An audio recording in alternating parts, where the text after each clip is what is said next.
give an energetic and warm welcome to the one and only Sandeep Maheshwari.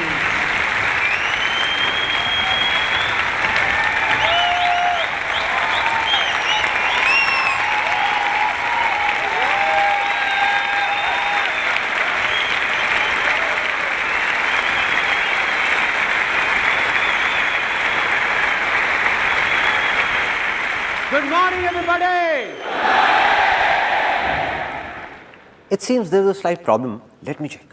In this year's budget of India, how much is the tax on being happy and excited? Nil.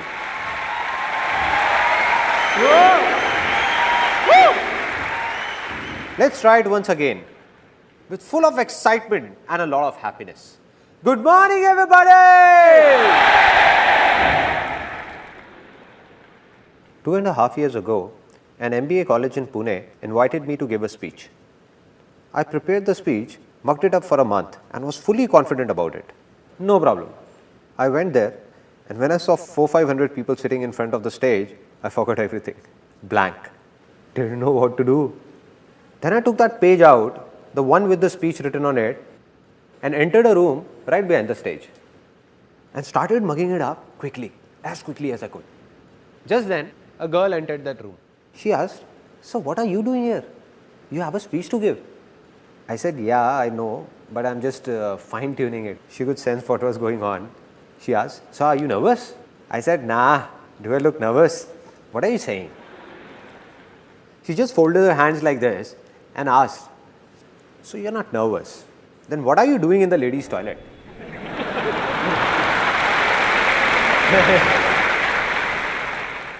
Then I looked on the other side and said, "Shucks, man." After that, somehow, I got out of there and went onto the stage. I went and stood behind the podium. Now just suppose, you can imagine the situation over there. This is the podium and here I am, fully prepared. Good morning, everybody. My name is Sandeep Maheshwari and today I am going to talk about blank. 1 second passed by, 2 seconds, 10 seconds. Every second seems as long as a year. People in the audience stare at you as if you are an alien, just the way you are staring at me right now. As if I'm gonna do something different. But I'm just one of you, no? So just kept standing there, completely blank for almost 1.5 minutes. A student of that college sitting in the audience shouted, "Come on, sir, you can do it." It shook me up. I said, if he's saying, maybe I can do it. Finally, I started speaking, somehow finished that speech and got down. So this experience taught me 2 important things about life. That if I can do it, a guy like me, whom people in the family said was shy, unconfident, I was a complete recluse with no friends in school and lonely. So if a guy like me, who was an introvert back then, can come on this stage and speak in front of thousands of people, let aside those 2 hours, even for 5 minutes, then anybody in this world can do anything.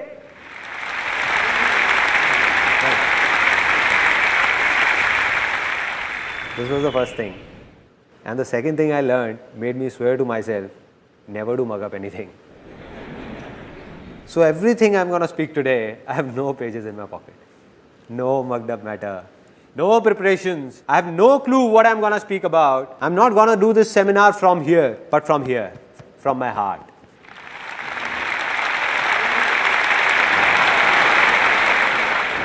Anything I feel will be coming out directly. No filters in between. Nothing. Are you all excited?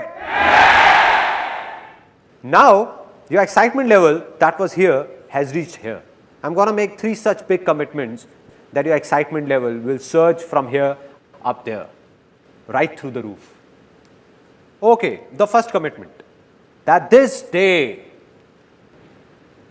is gonna be one of the biggest days of your life. One of the biggest days.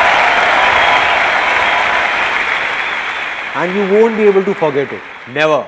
And I'm not only saying this, I'm making a commitment in front of thousands of people whom I don't even know. And even if a single person says that this day was not that big or was not that good, then he or she can let me know at the end of this seminar and I'm going to apologize to that person in front of everyone for wasting his or her time. This was the first commitment. Now the second commitment. A lot of you people sitting here would be thinking, Okay, there must be something in it for us, but tell me what's in it for you? Why are you doing all this? What's the catch? Wherever you would have seen the word free written, it has a small asterisk on top of it. Really small, the one nobody notices. And at the bottom, it is mentioned conditions apply. Similarly, there is a small asterisk that you missed. But at the bottom, it is mentioned no conditions apply.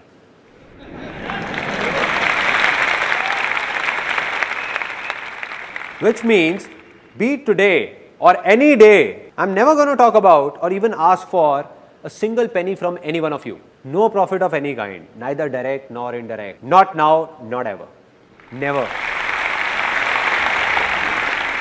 There is no profit, but there is a reason, which you will know as this seminar moves further, that what is it, that what it is. And it's a big one. Final commitment, the third commitment. It's less of a commitment and more of a surprise that today, this seminar, this is the last seminar of my life, the last life-changing seminar. And there is a very big reason behind it, which I'm going to share with you at the end of this seminar, for this being my last seminar. Now, after making these big commitments, let me tell you in brief what's going to happen today. How many of you want to be successful? Yes. Now, out of these, how many believe that they are already successful? That's it. What's going on? I can prove right now that all of you are very successful. How many of you know driving? Out of you, how many ride a two-wheeler? So all of you who ride a two-wheeler, like you said, where do you ride this two-wheeler? Delhi. In Delhi. And many of you in different parts of India.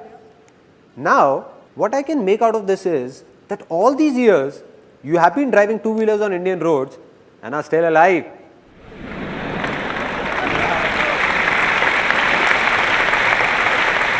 Isn't this a success? Yes, it is. And if somebody has a doubt, then just ask a foreigner to come here and ride a two-wheeler. Ask him. Let me tell you what will happen. The very next day, not even 10 days, the very next day, there will be candles lit in front of his photograph. They don't put garlands, no? And somebody would come and ask his mother, I'm so sorry, how did this happen? And his mother would say, he made a big mistake. He didn't jump the red light.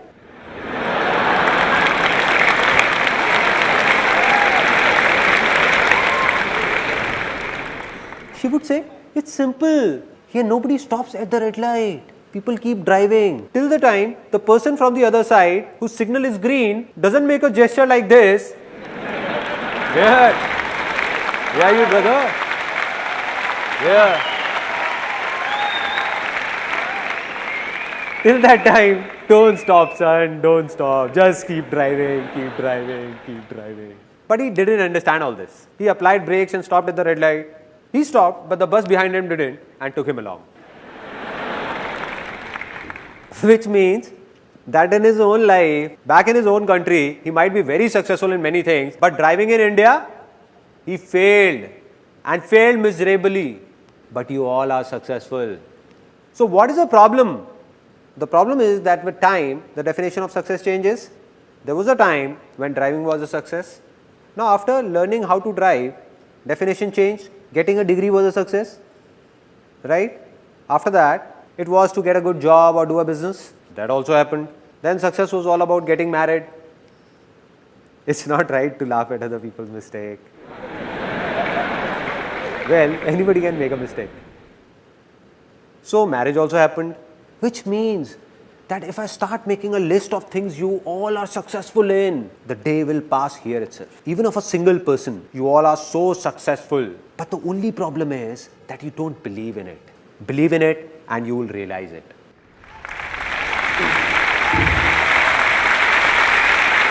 Only one person can help you or make you successful. And who's that? Can somebody tell me? Only you. Exactly.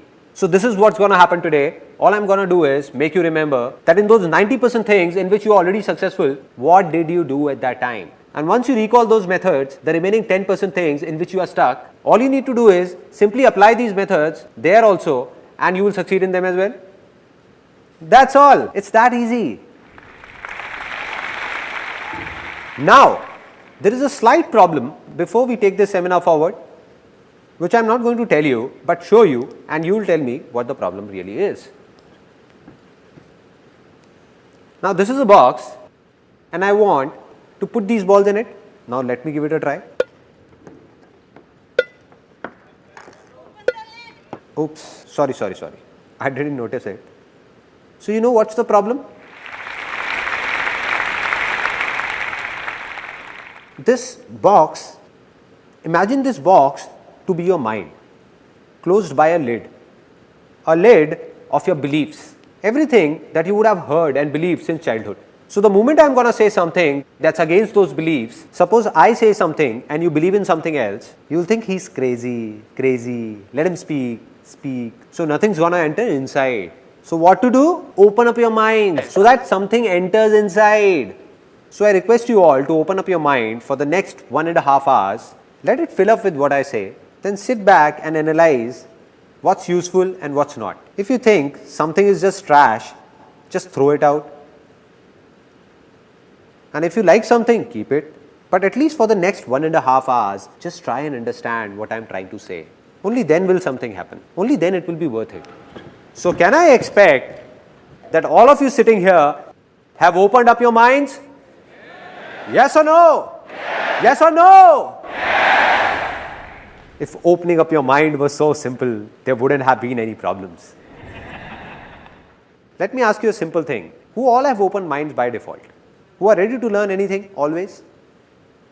Kids, exactly. Let's give a big hand to all those who said kids.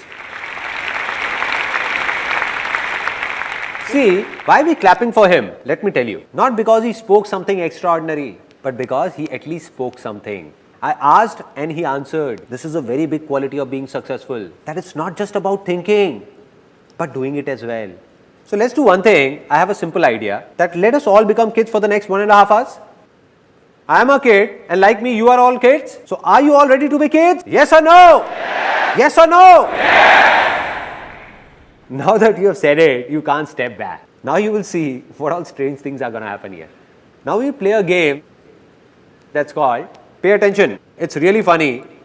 Sparrow flies, parrot flies, dog flies, cow flies, potty flies, piss flies.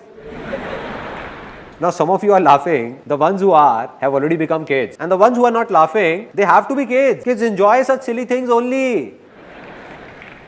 Kids enjoy this only. They don't enjoy mature talks. If somebody expects this seminar is about some complex lectures, so my friend, you have come at a wrong place. If I want, I can make this seminar so complicated that after listening to it, you will say, didn't get it. Must be something nice.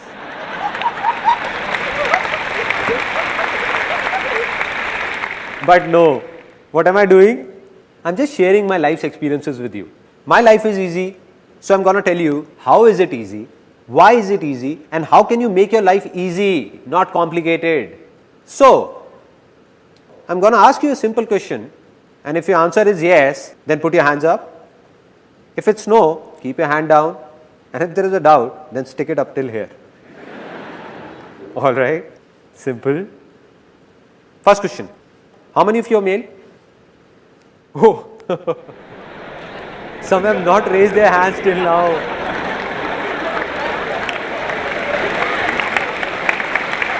What is this going on? I asked a simple question that how many of you are male? They are not listening to me. They started looking at the person next to them.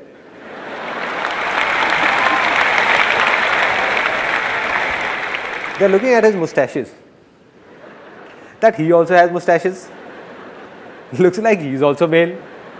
Why is his hand stuck here? Maybe it has to go up till here only. It's a simple straight question, nothing complex. That for whom have you come here? For the person next to you, for me, or for yourself? For whom? So my dear brothers and sisters, except my wife. So anything you do has to be for yourself, not for me.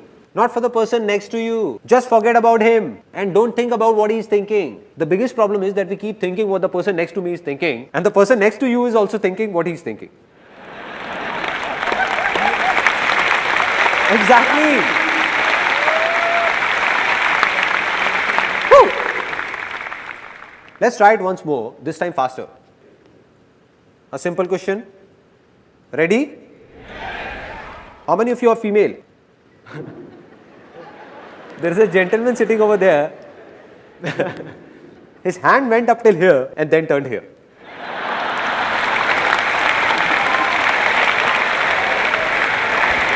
How can I make a mistake? There is no doubt. I am not a female. I have still not become kid, no. Still, there is something inside. Once more, we will do it again fast, real fast. How many are male? Female? Male? Female? Female? Female? Male? Male? Male? Female? Male? Female? Male? Female? Woo!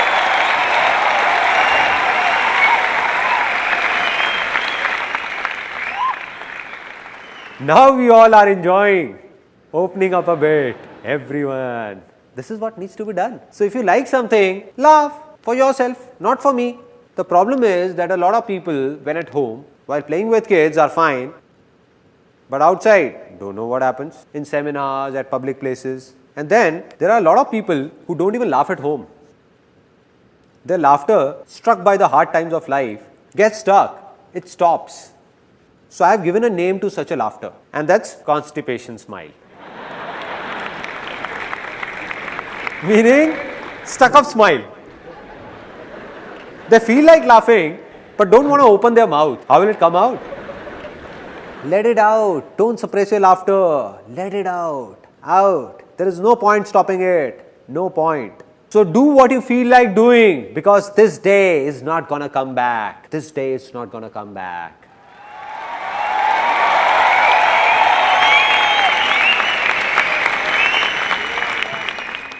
So now I'm going to narrate a story that has a deep impact on my life. Today, whatever I am, this story has played a pivotal role in it. And later, when I'm going to tell you the story of my life, that who am I, where have I come from, what I did, what all problems I faced, then you will come to know that this story had a big role to play in it. A story of King Akbar and his minister Birbal. Once King Akbar, some people are already laughing. As I said, don't laugh unnecessarily.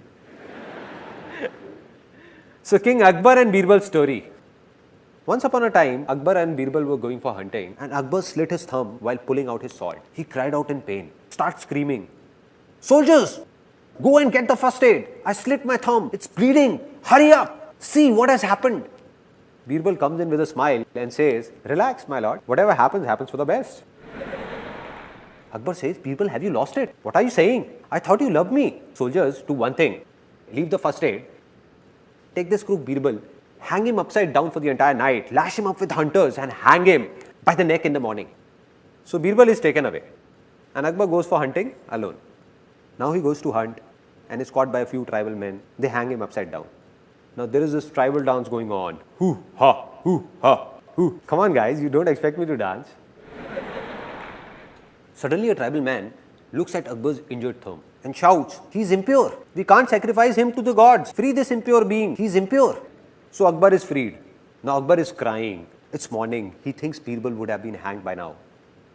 Shouting and screaming, "Birbal! Birbal! Birbal!" Running towards the palace. And he sees that Birbal is about to be hanged. About to be. He runs and holds Birbal by his feet. Says, "Birbal, please forgive me. You were right. Whatever happens, happens for the best. That's why I'm still alive. And look at me, I'm such a cheap fellow.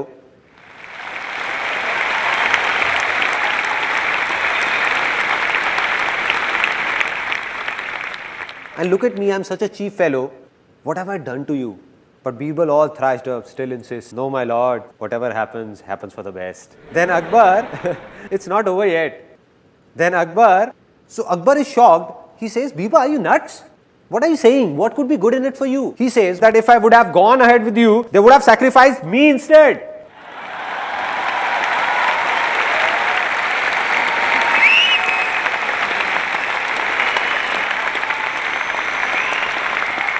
Now a lot of smiles here are transforming from constipated smile to loose motion smile.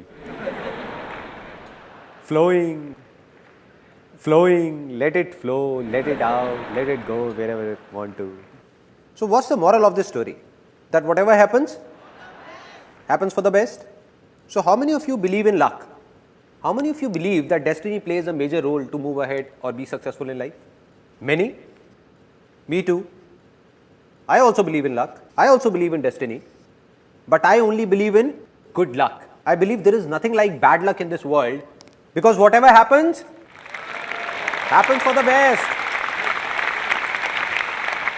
Right?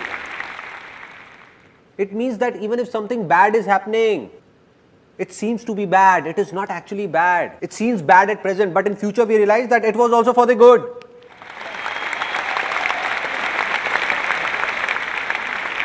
So are you all ready finally to see something, to listen to something that could be beyond your thoughts? Yes or no? Yes. Now see what could possibly be beyond your thoughts. This is the thing that I am talking about. Can all of you see it? No? How is it possible, man? How is it possible? In my hand, I am holding a row of 50 feet tall trees with thousands of leaves, countless fruits, and you can't see it? Some people can call them seeds also if they want to. Did I say something wrong? Are the tallest of those trees not hidden in the seeds?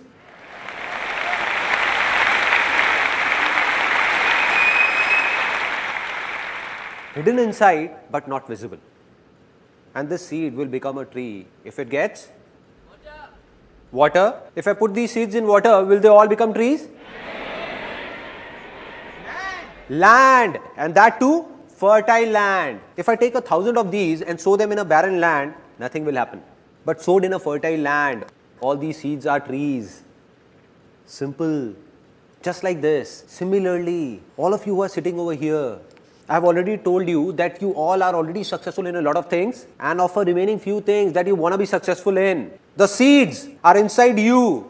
That tree of success is hiding within you only. All it needs is a fertile land. Exactly. Now will somebody tell me what that fertile land is? Anybody? Environment? Thoughts? A lot of people over here are saying a lot of different things, but most of you, as I can hear, are saying thinking. It's not thinking. It's not positive thinking. We keep talking about positive thinking. If we have positive thinking, we will be successful. In a single day, in everyone's mind, it has been proven scientifically, more than 60,000 thoughts emerge. So anybody, no matter how big, how powerful or how evolved, he cannot control his thoughts even if he wants to. So it doesn't make a difference what you think. It doesn't make a difference what you speak or listen to. All that matters is what you believe, because what you believe, sooner or later you become.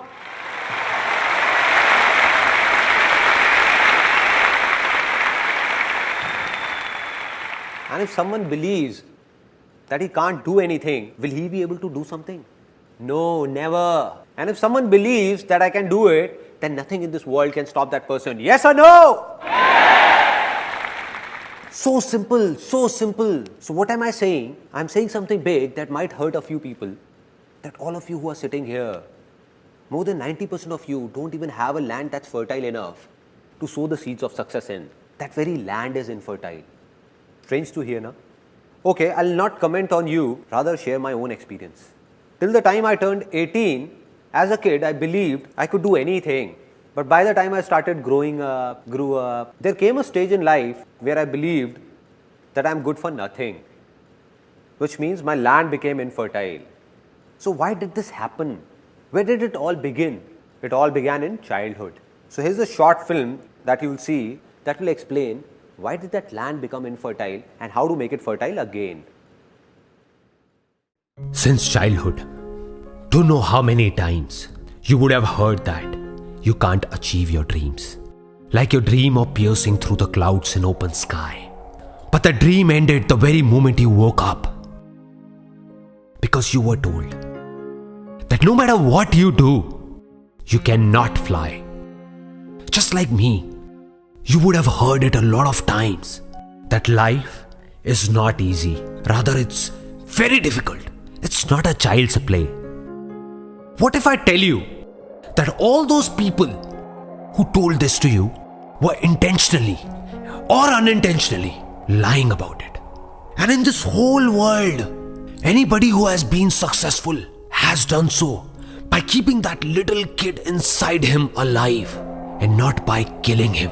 That kid who is not afraid of dreaming, who learns to walk by falling again and again, who believes that he can do anything, who not only flies in his dreams, but in reality as well. So are you ready to become a kid once again? Because being successful is not a man's task. Rather, it is a child's play.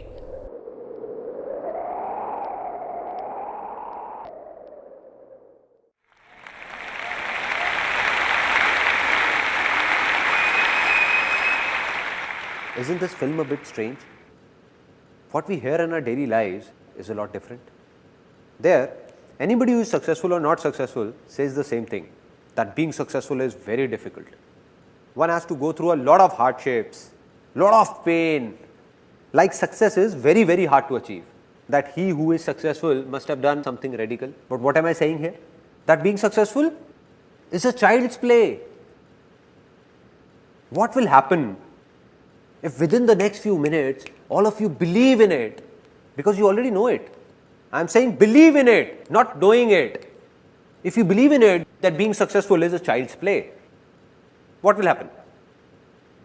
You will become successful. Right? So let me tell you what happened that made my land infertile. Which means I wanted to be successful. I wanted to do something, but believed that I can't do anything. As a kid, I dreamt of flying in the sky. But by the time I grew up, I was even afraid of walking. There was a stage in life when I thought I can't do anything. What was the reason? The root cause.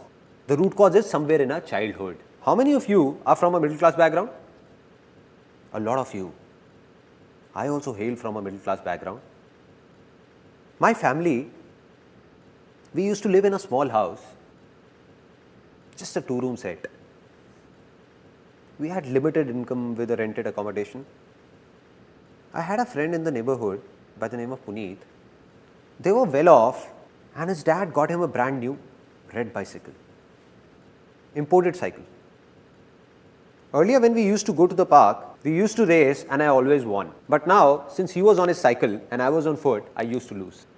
So one day I went back home after losing again and demanded the same cycle from my father at any cost. That too the very next day. I don't know anything. My dad said, it's not like this. It's your birthday after 6 months. I'll get you the cycle then. But I was unmoved. The next day, tired, when my dad returned from office, my mother went up to him and said that Sandeep has not eaten since morning. And he's really angry, adamant about the cycle. Why don't you get him one? She vented out on dad. And my dad was furious to hear all this.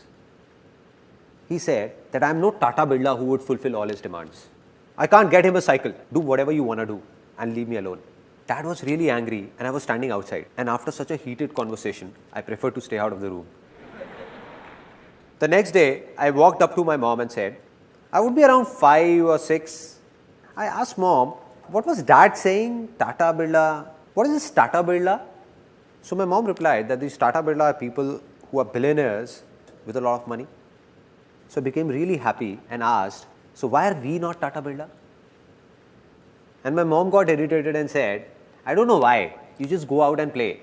Go, don't eat my brains. Just go, no. I went out, there was an auntie living next door. I went up to her and asked, Auntie, who is this Tata Birla? Heard about them? The next day I came to my mother and said it. Mom, when I grow up, I'll become Tata Birla.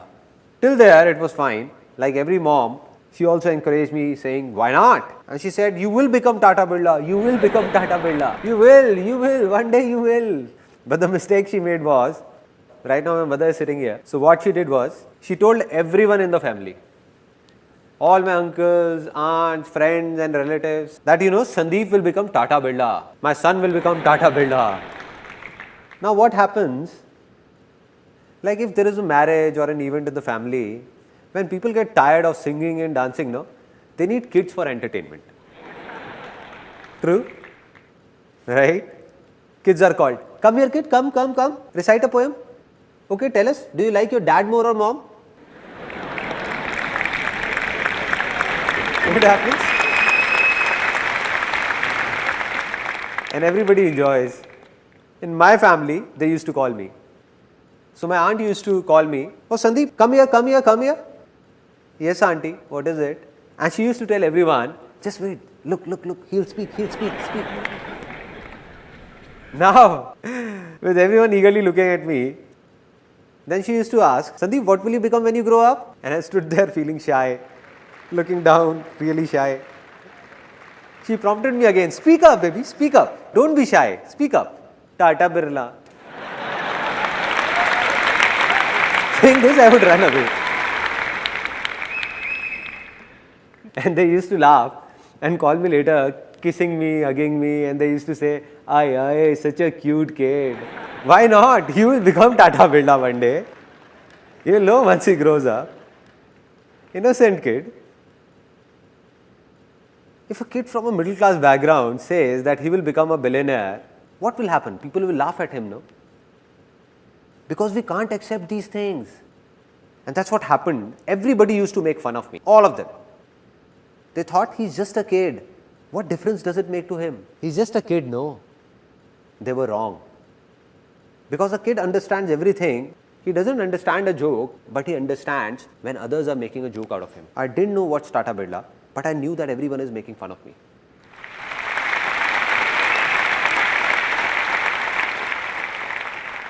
And who are these people? The same people who are my family, the ones I trust, who are dear to me. So I thought that if all of them are saying, then maybe they are right. How would I know? I'm just a kid. And by the time I grew up, there were many such incidents and talks. So by the time I turned 18, all I desired was a salary of 10 to 15,000 rupees. That's it. I still remember when I was 18 or 19, I went to someone for a suggestion. Every family has a person or two whose advice everyone seeks, right? Isn't it?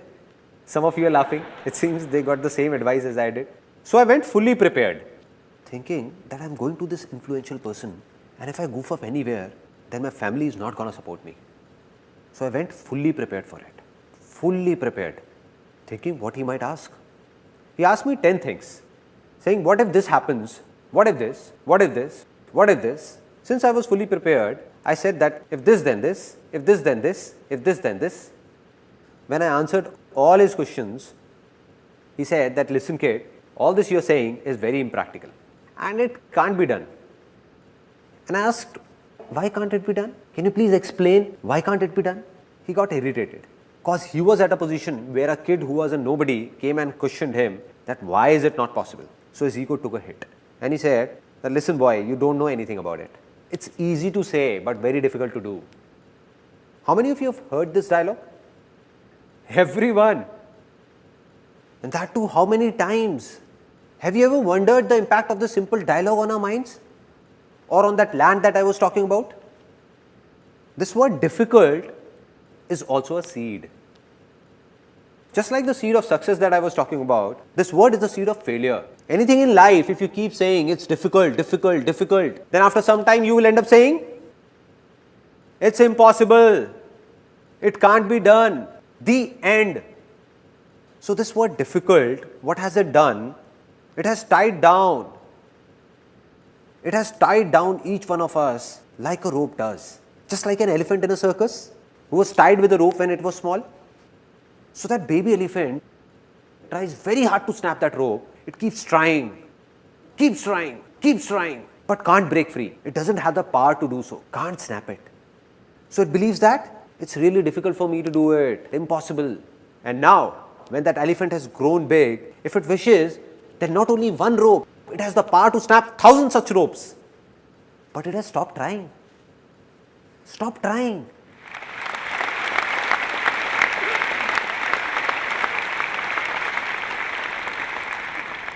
If someone sneaks in and whispers in that elephant's ear, that dude, you have the power. Just give it a shot. You can do it.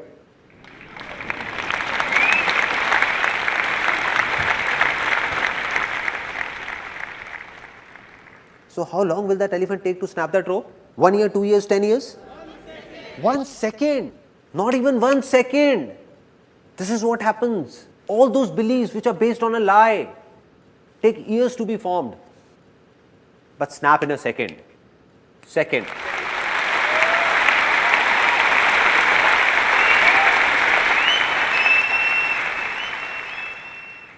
So I'm giving you a few examples of how these false beliefs are broken. For centuries, man believed that the earth is flat. It's flat, flat. For thousands of years, people used to say it's flat. Then suddenly, a few years back, a scientist discovered that the earth is round. And what did everyone start saying? That the earth is round, round, round. Which means that belief took centuries to be formed, but collapsed in a second. The moment it faced the truth, it was gone. Similarly, all such beliefs are based on lies. All are lies. The moment they face the truth, all of them will collapse. And sometimes when they collapse, when they face the truth, some people get shocked while others take pleasure in it as well. Like it happened with one of my uncles. He had made a belief of his own, that my son is going to marry a girl of my choice.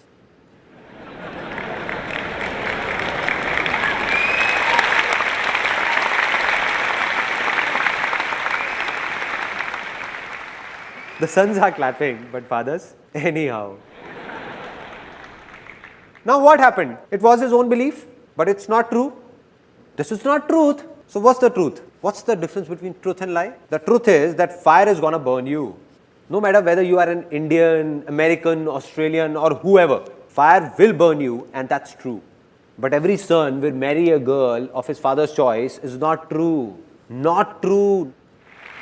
Not at all true. He just formed it. So what happened? He made a complete plan that as my son grows, I'll do this, this and this to find a suitable girl. And there was another thing in it that I'll make him do MBA from London. And once he does MBA from London, it will look nice on his biodata for marriage that the guy has done MBA from London. So that guy was sent to London to do MBA. And when he came back to India, he got married, and that too, to a guy.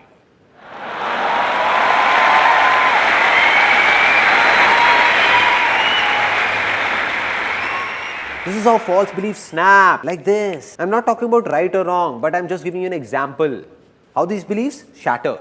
And in the same way, all your beliefs formed by you, which are stopping you from moving ahead, that have made your land infertile, are going to be shattered in the next 20 minutes. All of them. All of them. All of them.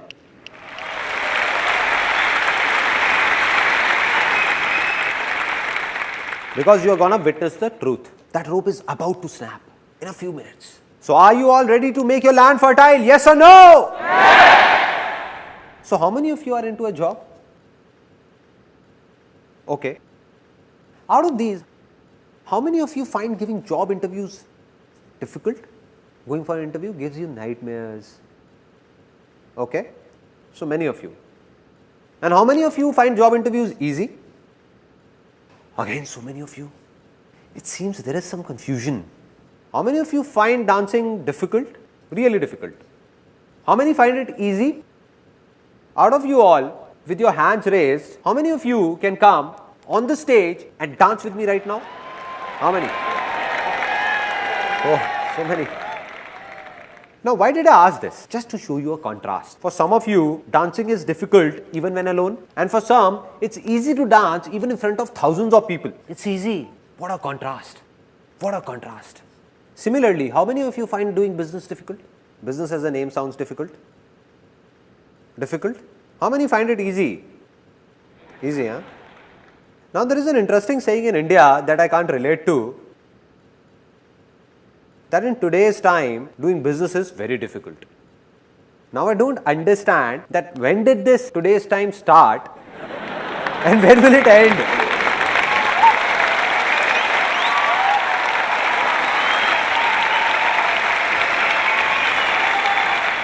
In what time is this today's time gonna go on? So there is a simple thing that's clear now, absolutely clear. Sometimes we are so busy with our lives that we don't have the time to think about these minute things. We keep waiting that someone from somewhere will come and tell us a big secret. A big secret. Or lightning will strike us, giving us that idea which will make us successful overnight. And we keep looking for that idea. Right?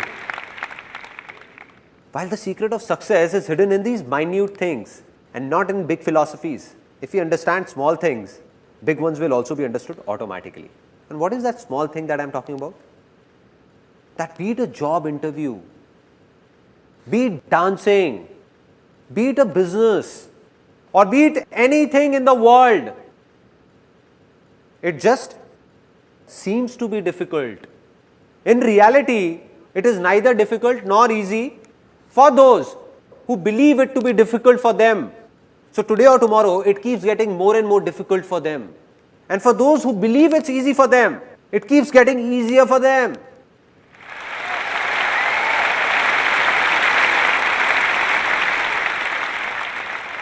So there are a few things that seem easy to you. So they are easy for you. No need to do anything because they are easy.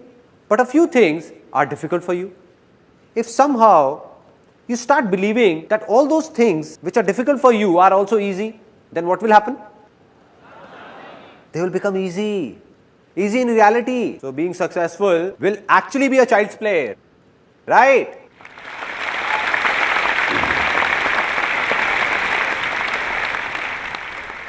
Now, let's get down to the basics, the roots, and see what is really happening down there. That all these beliefs, from where are these being formed? All these false beliefs, how were they formed? Till the time we understand this, how will we break them? Now, out of you, how many of you have heard, see no evil, say no evil, hear no evil? Everyone. I believe that if you really want to be successful, then you have to do something else and not this. With due respect to Gandhiji, I don't agree with him. Why? I'm saying such a big thing. Why don't I agree with him? Why not? Can you please close your eyes for a few seconds? All of you? Eyes just above your nose? Alright. Now do as I say. Do as I say. Don't think about your mother. Please don't think about your mom. You dare think about your mother. And your mother's photograph should not flash in front of your eyes.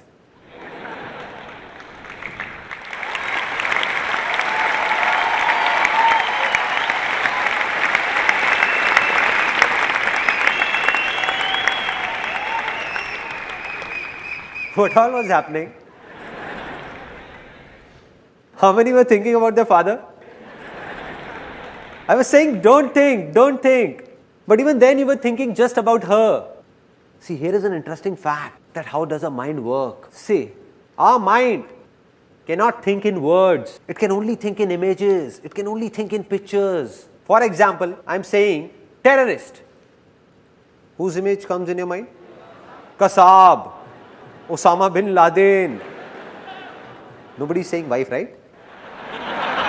Don't you dare.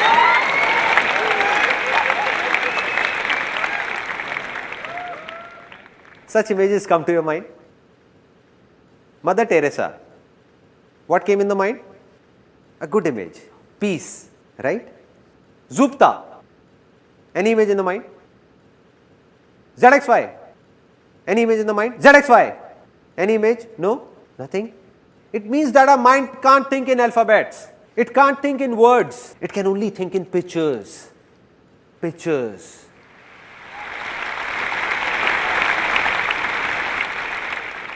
So, nothing can be changed by just speaking about it, whether it's easy or difficult. Anything we want to do has a good image in our mind, we find it easy. And if it's bad, we find it difficult.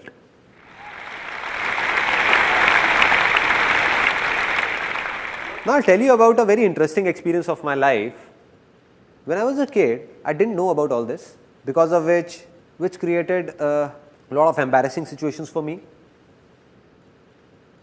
As a kid, I loved beating up my younger sister. She's also here today. Hi there. So I enjoyed beating her up a lot, very much. And whenever I would beat her up, she would exaggerate and tell my dad about it. Means, she would say, I got a real beating. Oh dad, he hit me here, he hit me there. I got a real beating. Dad would have just returned from office, all tired, irritated, and he would start every day, regularly, almost every day. Are you an idiot? Is your mind full of trash or what? Don't you understand? How many times have I told you not to hit your little sister? Not with your leg. She is considered to be the goddess of wealth.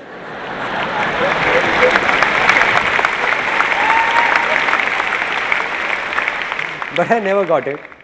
At that time, when dad would be scolding me, I would look down and apologize, sorry, and the next day again. So there wasn't a problem till the time dad was scolding me. Problem began when mom entered the scene. Mom came and she used to pamper me a lot. She used to get scared looking at my dad's high temper. And she used to come and dad would be scolding me. She used to come and say, don't get angry, poor kid, spare him, don't get angry. And as mom started saying this, dad, who would be scolding me till then, would suddenly start beating me up.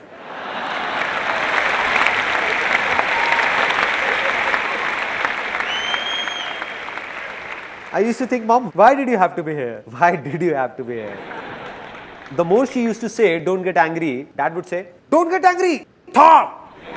He deserves it, Thor! Don't you dare! Never do it again. I couldn't understand it back then, but today I can understand the problem. Problem is that our mind doesn't think in words, but in images. The moment mom said, don't get angry. So what happened? The image of anger came in. Don't. Any image of don't? Nothing. Get. Yes, do it. So,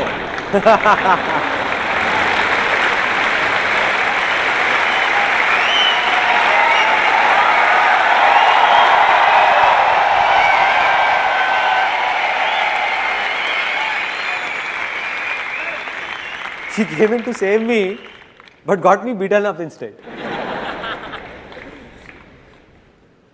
Similarly, if we see two guys fighting, involved in a heated conversation, you don't know me, man, you don't know me. You don't know me, man, you don't know me. And somebody would come and say, don't hit him, don't you? No.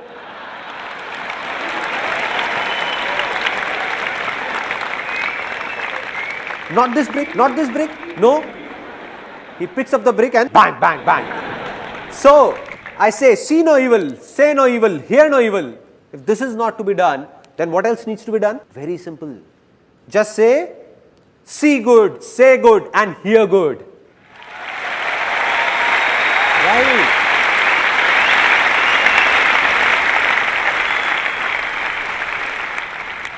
But it is also not something new. Everyone knows about it. And this is called positive thinking. Everyone is talking about it. Anywhere you go, to think positive, think positive, think positive. Does it make a difference? To some extent, yes. To some extent. Because positive thinking is like allopathy and not Ayurveda. It's a temporary relief. What does allopathy say? If you have a problem, take a medicine and cure it. Medicine and cure. What does Ayurveda say? That you make your body so healthy that you don't need to take medicines at all.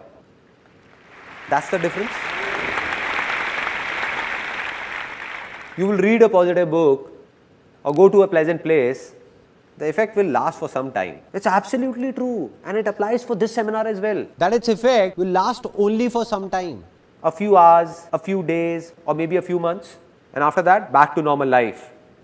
Back. And what's the reason? I've already told you that anybody, no matter how evolved, he can't control his thoughts because in a single day, more than 60,000 thoughts cross by.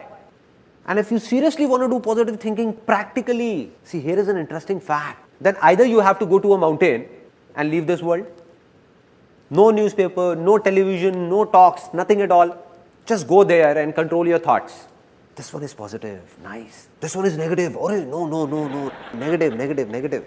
So, I do believe in positive thinking, but not that much. It has its own role, but a very small one. It can't remove problems from the roots. The second solution is that there are a lot of negative words in the dictionary. Remove them all from your vocabulary. Means you don't have to speak them. Because if you only speak positive words, something good will happen with you. But are these two things practical? Practically doable? Is there someone who says I can control all my thoughts? Anybody? So what needs to be done? What's the solution? It's simple. If I tell you to let those negative words in the dictionary be, don't remove them. Don't control your thoughts as well. Just take one word that is the root cause of all your problems and failures. The root cause. Take that one word and throw it out of your dictionary. Can you do this much? Yes or no? Yes. Okay, for anyone, be it us in India or someone in America or Canada or anyone in any corner of this world, what is the biggest success of life for them? The biggest. Name, fame, money, happiness, health. Absolutely. Let's give a big hand for him.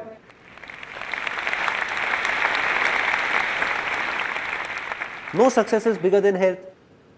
A man with a lot of name, fame and wealth, but without health, is he any good? All is waste, no use. No success is bigger than health, and we all know it. Nothing new in it. So how many of you genuinely want to stay healthy? Everyone. Out of you, how many know that the best way to stay healthy is to get up early, go to a park, do yoga or do jogging? Everyone knows. So now how many of you are actually regular? That's it. Hardly 1% or 2% people. Now see, the problem is that we all know these things, but when do we remember them? About health, to stay healthy. The time we are sick and visit a doctor or visit a relative or a friend in a hospital, when the doctor warns us that either you do something now or the Almighty will do it. Cholesterol levels, man. Right. And then suddenly we wake up saying something needs to be done now.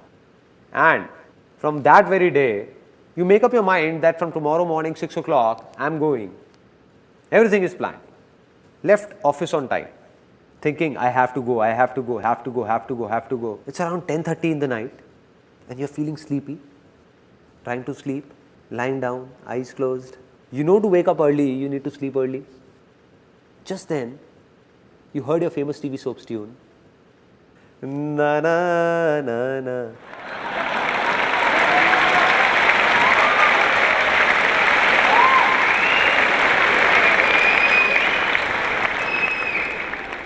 The mind got lured towards it. You got out of bed. Okay. You got out of bed saying, half an hour hardly matters. Let me watch it. And sat in front of the TV. Relaxing, relaxed, mood changed. All that health mantra is gone. Forgotten. It's around 11 o'clock. Now again surfing channels, got freshened up. And by the time you came back in bed, it's 12 a.m. It's 12 o'clock. Now, when you lie down to sleep and you're about to sleep, what's going on in the mind? The thoughts that it's 12 already, getting up early is really difficult. And as soon as you think this, the mind, what it does is, it starts working as branches of trees. You give it a signal, it will make 4 branches come out, then 8, then 16, then 50. It means that the moment you signaled that getting up early is difficult, the mind will bring forth 1,000 reasons as to why is it difficult. 1,000 reasons, which will not be true, self-made by you only, created by your own self. Like, for example, the mind will be saying that, dude, I have tried it earlier as well. Nothing has changed. Nothing is going to happen now as well. So, no use. The second thought will be, I tried getting up at 6 a.m. earlier as well. I somehow woke up, but the eyes didn't open. Got hit by a side table. And this knee still hurts. Strange thoughts will come to the mind. Strange thoughts. That if I wake up early, like I'll feel sleepy throughout the day in office. And then what will you do? Change the alarm from 6 a.m. to 7 a.m. saying getting up an hour later will hardly make a difference.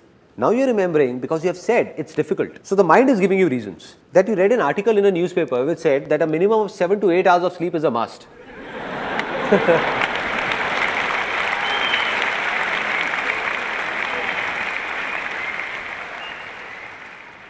Apart from this, some people's reasons are even stranger. Like one of my friends, I told him that from tomorrow morning, you come along with me and let's go jogging. He said, I'll not go in the morning, I can go in the evening. I said, why? Why not in the morning? He said, I go to the park in the morning and I see that man and I don't like his face. I said, what kind of reason is this? Now the solution of this problem. And it's really simple. That very moment when this thought comes to you, when you're just lying down, all you need to say is that no matter how late I sleep in the night, getting up early is easy for me. It's easy.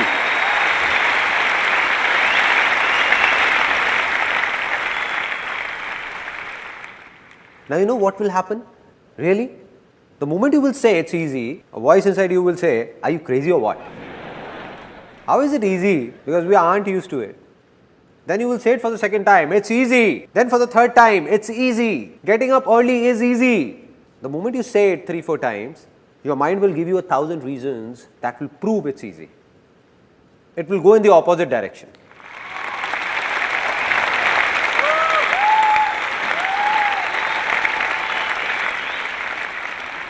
At that time, mind will be filled with some other reasons which will be completely different from the previous ones. For example, the first one will be, come on dude, I just have to get up at 6, not drill through a mountain.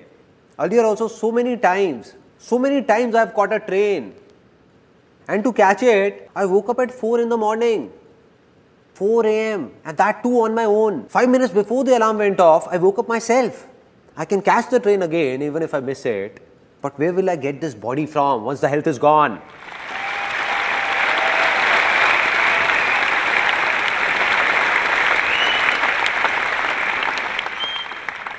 Can you make out the difference? The difference between positive thinking and this? In positive thinking, someone from outside is trying to make you positive and the negative thoughts inside you are stopping him. The moment you say it's easy, you're yourself trying to be positive. Nobody from outside is doing it. Rather, your own mind is doing it. Now, this is what came to your mind. And apart from this, the second thing that came was that earlier you were thinking that you will feel sleepy in the office. There is nothing wrong in it. But just see how the perspective changes. Your mind will think, so what? Even if I feel sleepy, I'll have 3-4 coffees extra and then I'll get used to it. Finally, the biggest of problems, the one that my friend had. Maybe you also relate to it. The one my friend had, that if I go to the park in the morning and I'll have to see that man's face. So now when you will say it's easy, you will not see the neighbor's face, but his beautiful wife's.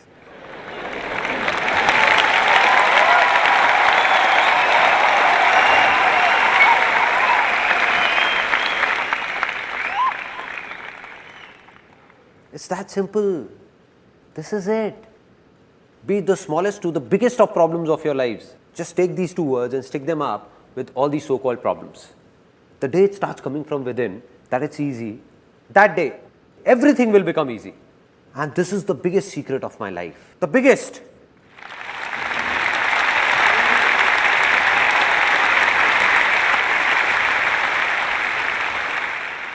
There was a stage in my life when I thought that I'm good for nothing. I can't do anything. Nothing at all. Went to a call center for an interview, don't know where all I went, did what not, but didn't get a job. It was a stage that if someone would have offered me 6,000 rupees for which I would have to work for 12 hours, slogging for the entire day, doing heavy loading jobs, I was ready. There were such major problems in my life.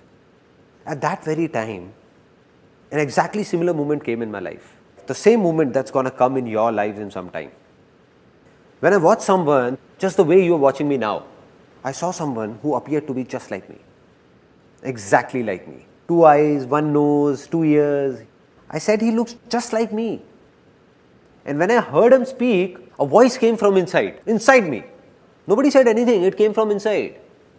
That if he can do it, so can I. If it's easy for him, then it's easy for me as well.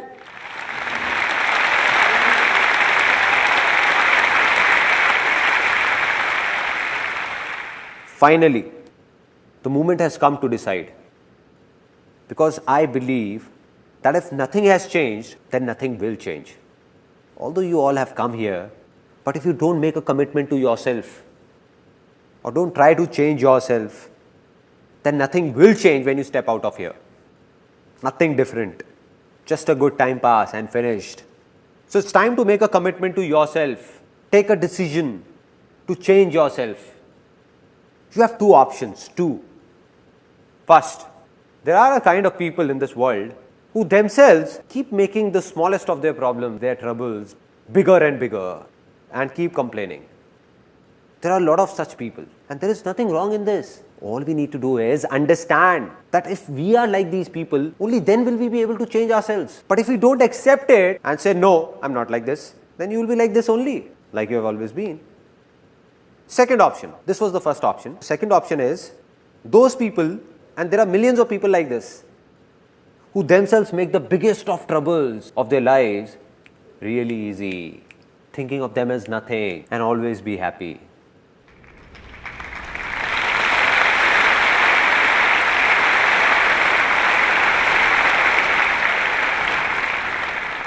So what have you decided that from now on, will you be happy or just complain? Be happy. Now, the moment I was talking about has arrived. I'm going to ask you a question from the bottom of my heart, and the ones whose inner voice comes out, for them, the land has become fertile. Fertile. Anything that was past has passed. Let it pass. But today, do you believe you can change your future? Yes or no? Yes or no? Yes or no?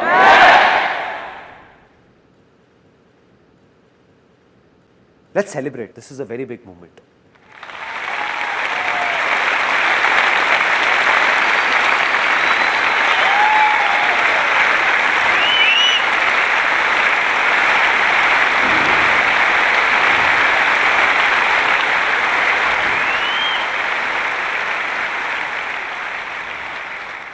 And I'm not just saying this, I can give it to you in writing, signed if you want. That life will not change for the ones who said yes or decided from the bottom of their heart yes. For them, life has changed, already changed, already changed.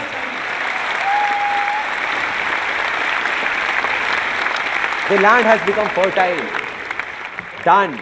There are people in this world whose problems could be 100 times bigger than yours, but then also their success is also 100 times bigger than yours, which means that problems and success don't have a direct connection. It's all about what you believe in, something we have just realized.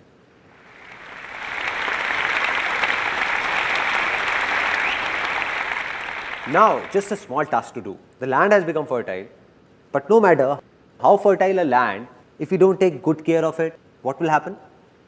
It will be barren again, back to being infertile. So what we need is a plow to keep tilling that land. A plow. And now what is that plow? It's easy. Exactly. Don't underestimate its power. It has changed my life. What needs to be done is that anything you want to do in life but believe you can't do it, just attach these two words. It's easy. And then see what happens. I'll give you an example what happens. How many of you are students? Okay. Many would be engineering students also. How many are engineering students? Engineering students?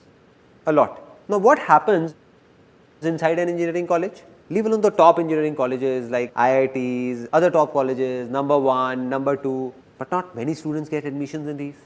And they get admission in a college which is not highly ranked. Now what's the general discussion in that college? And after taking admission yourself, you're cursing that college all the time. This college has this problem, that problem. You're told about so many things while taking admission. And now they're not doing anything. This is bad, that is bad, that is bad. And the worst is the placement cell of this college. All the students, all of them are saying that a degree from this college, leave alone any MNC, will hardly manage to get us a rupees 6,000 job. Right? This is what happens. Such strange talks are going around everywhere. And we also start doing it. What you need to do is leave aside everyone else. Whatever they do, if you want something different, something good to happen to you, then you'll have to say, to hell with the world, I'll pass out from this very college, and to get a job in India's top multinational company for me, it's easy.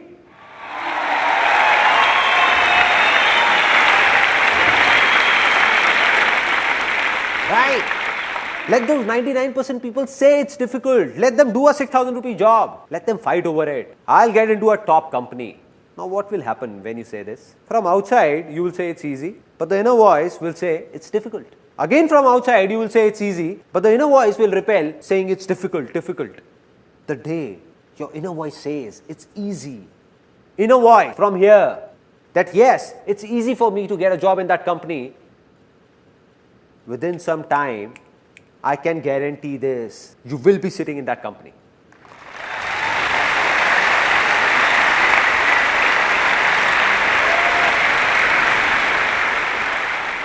And this is not something theoretical that I am saying. Practically, you pick up any big company of India or world for that matter. Have all the people working there passed out from top colleges? No! More than 80% of them have passed out from colleges ranked lesser than your college or similar to your college. So my dear friend, if 80% people can do it, then why can't you do it? Right? When you say it's easy, then you will see millions of people who have passed out from even lesser grade colleges and have opened up massive companies in their own names. Right? Right?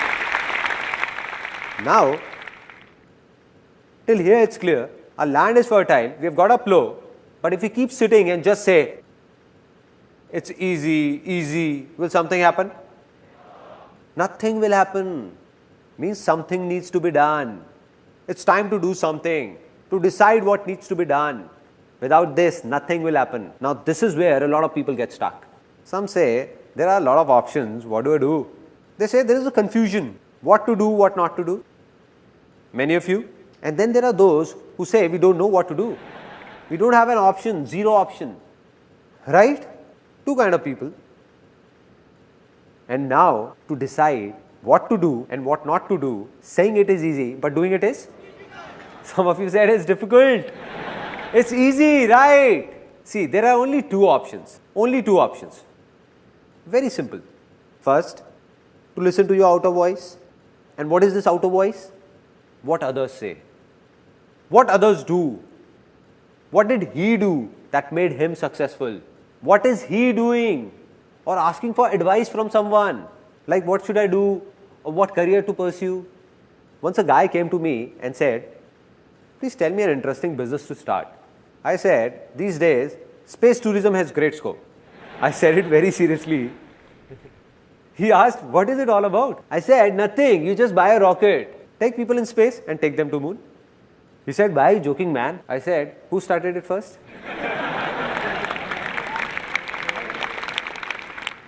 So what's the second option? The first one is outer voice and the second one is listen to your inner voice. Inner voice, whether you call it your soul's calling, your desire or call it anything, but listen to your inner voice. And the day you listen to it, no, that's it. You don't need anything. A simple example, real life incident of every house. There is a kid who has just one passion, to open up and reassemble his toy cars. Open up and reassemble, open up and reassemble.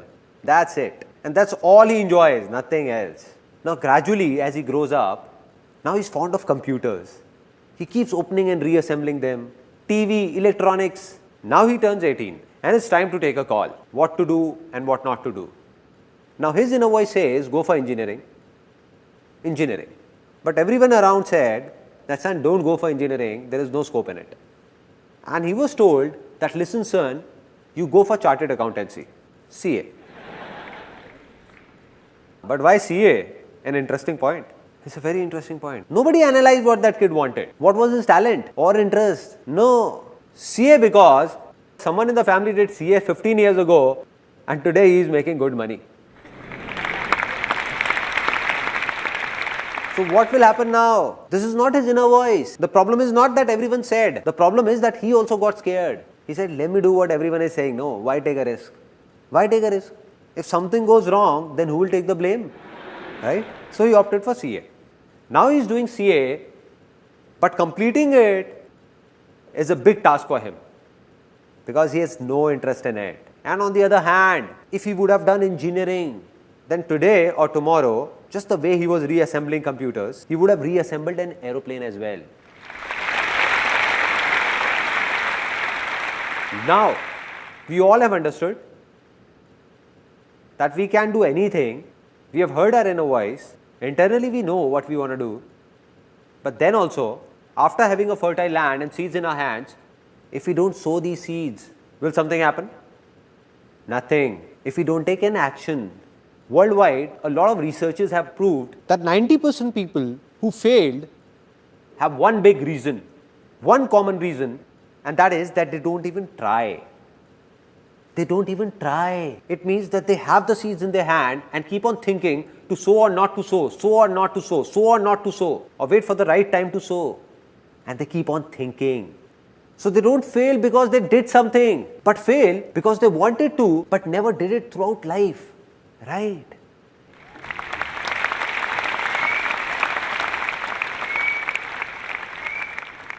Now we understand that the problem is not taking an action. Let me ask all of you, why don't we take an action? We know we have to do this, still we don't do it. Why? It's one word, one word. Fear. Risk. And that's completely genuine. I'm not saying it's wrong. It's completely right. Because we are not alone. Today your inner voice says, I must do this. You also have your family, your house, kids and everything. How will you do it? There is a risk involved. Rubbish. All rubbish. I don't buy it. Why so? Because there is nothing known as risk in this whole world. God or whoever created this world didn't make anything by the name of risk. It is man who is creating risk for his own self. We are ourselves creating risky situations for ourselves and are getting scared of them. A little kid who is just born, we tell him impatiently, everybody encourages him to run. Run kid, run. What will happen to the kid? He'll break apart, he'll fall. Right? It's risky. But if that kid is given time and he is told to start by crawling, slowly, slowly, then walk holding a finger, then walk and then run. Is there a risk then?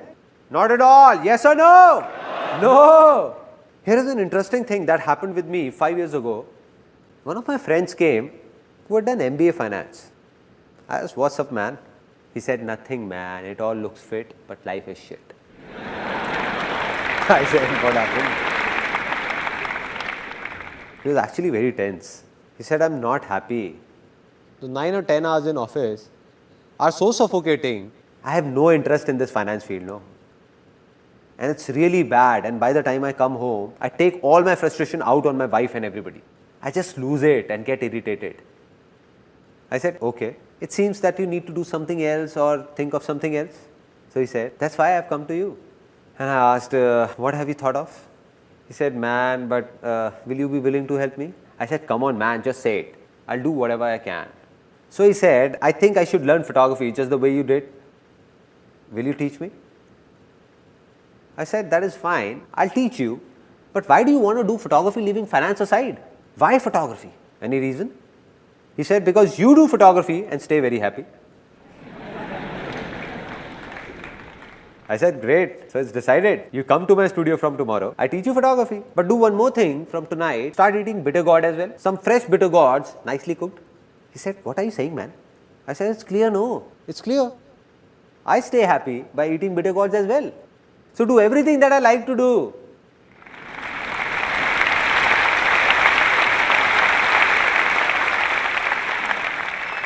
I said, listen man, you were about to make the same mistake you did many years ago.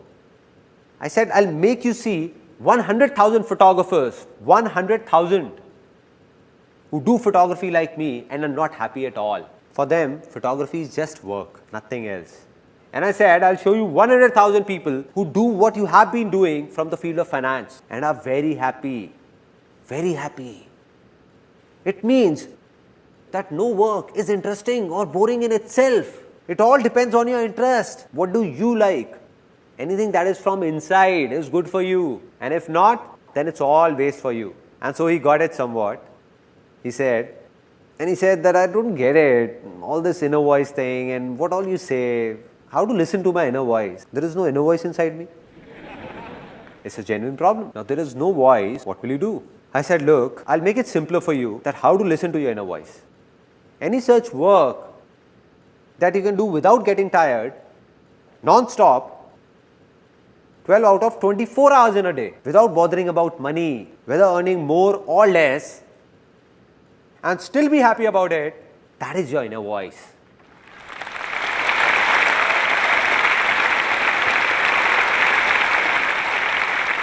So he smiled a bit. I saw his eyes lit up. He smiled and said, "This is great, man. But there is only one such work that I can do for 12 out of 24 hours. I said, "What is it?" He said, "I am very fond of eating." I walked up to him and touching his bulging tummy, I said, "Well, I can see that."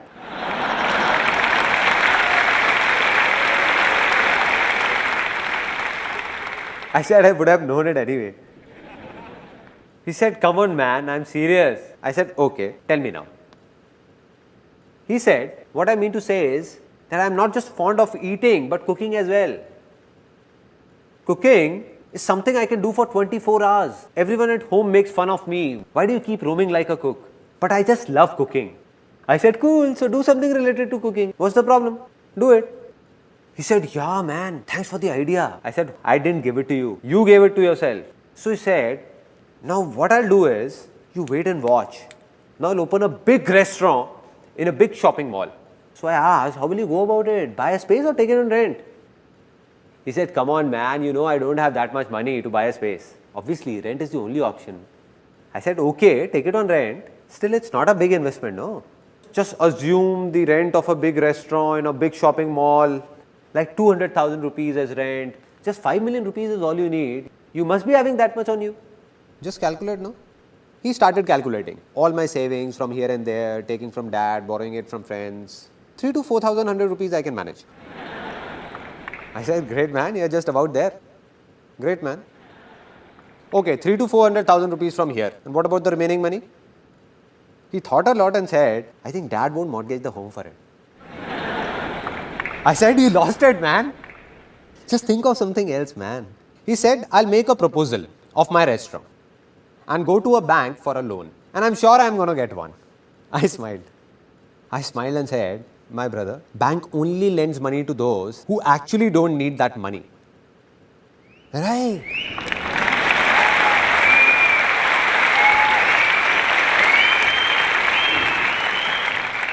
On what basis will you apply for a loan? On what basis? He said, "Yeah, man, I think you're right. I won't get a loan." So what to do? I think it's really difficult. Leave it. I said, "Why is it difficult?" He said, "No money, na." I said, "Why? You just said you have the money." He said, "No, I didn't." I said, "No, you said there is money. What about those 3 to 400,000 rupees? He said, "But they are not enough to open a restaurant." I said, "Who told you to open a restaurant? Out of these 3 to 400,000 rupees, you can keep aside 100,000 rupees and open a nice stall with the remaining money. A nice stall."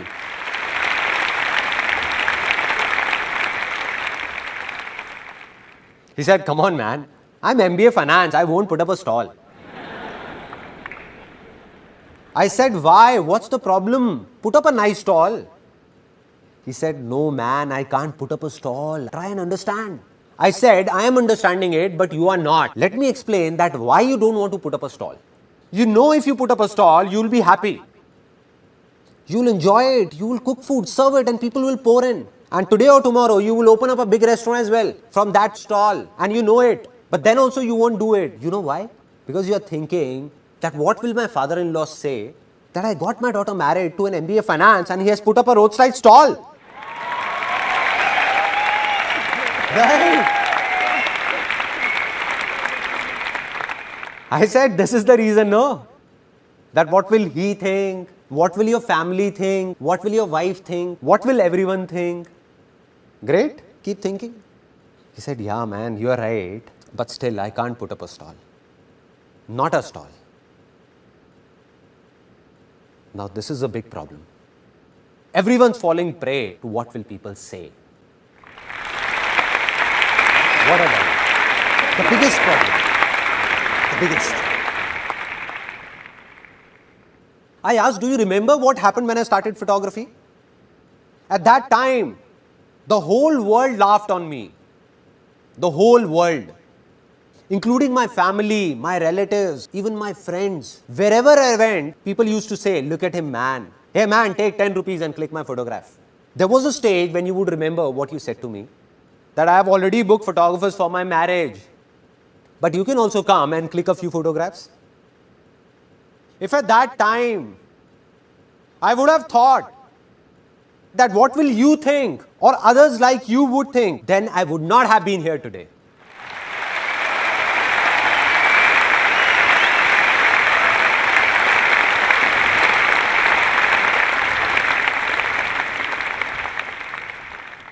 I said those people can go to hell.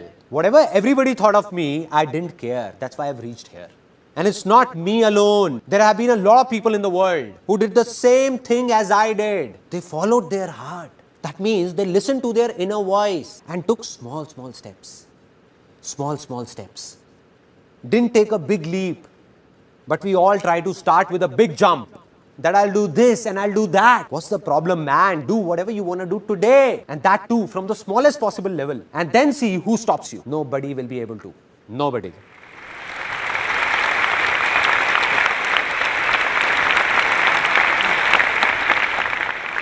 What we want is that here is a seed in our hand and somehow it should grow into a tree overnight. A fully grown tree within a year. That's it. Is it possible? No. So what's the right way? To sow the seed. Take small steps in the beginning. Never try to force it out. Take small steps. That is, neither to run nor to stop. Just keep walking. Keep walking.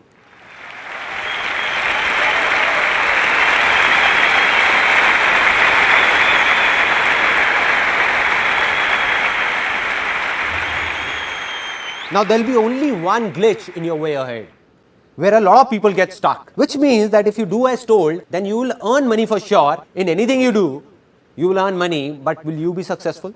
And for that, there is a final step that you must follow. And this is also going to sound strange to some people, because it is just the opposite of what people say about success.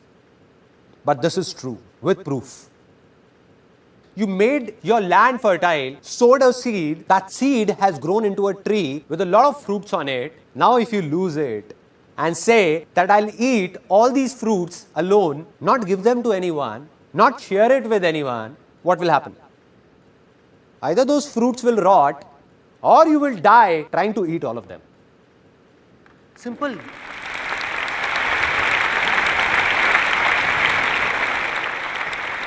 Now here's a story that has a deep impact on my life. Two farmers in a village used to do similar kind of work. Both died and went to God. When they reached, God asked them, so tell me sons, what do you want to be next? What do you want? So the first farmer, full of frustration and anger, started complaining, what God, what a pathetic life you had given me. I had nothing on me, nothing. Look at what you did to me. Whole life passed working like that ox in the field, working. Whatever I earned, people used to take it from me. Nothing stayed with me. Nothing stayed with me. So God, in my next life, please make sure that I don't have to give anything to anyone. Rather, everyone should give me money from everywhere. Everywhere. God said, so be it, son, go. The second one came, God asked, what do you want? He said, God, you gave me so much. I have nothing more to ask for. A good family, a nice work, a nice village, no shortage of food ever. I never slept hungry. But there was just this one thing missing in life. At times, a few hungry people used to come to my door asking for something. Just do something that nobody should go hungry from my door.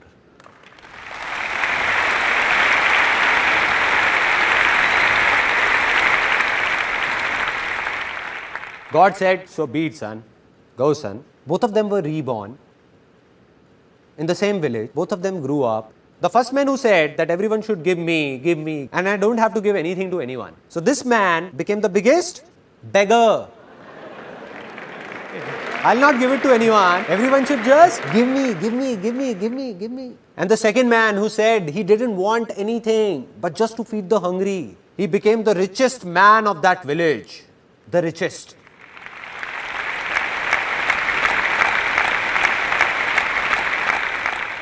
It's simple. If you want to stay happy, then there is only one way: spread happiness. Spread happiness.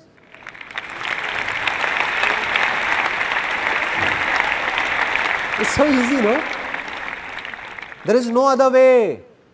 You keep staring at someone with anger and expect him to give you happiness. How is it possible? How is it possible? How will anyone make you happy? How will he? If you keep on fighting, then the other person will also fight with you. Out of all the husbands sitting here, how many want their wives to respect them? All of you.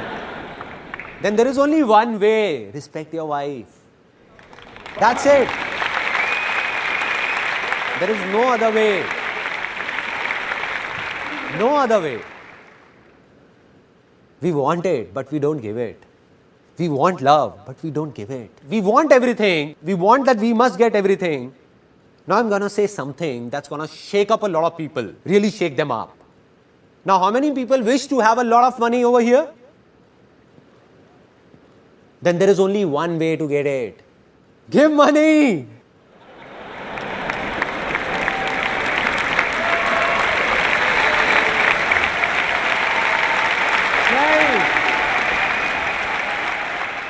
Some of you are not clapping, looking at me very seriously, thinking that I'm going to come up with a box. 10 rupees, 10 rupees, 10 rupees, 10 rupees, 10 rupees, 10 rupees, 10 rupees, 10 rupees. Giving money. How can someone give money? There are strange things that we believe about money.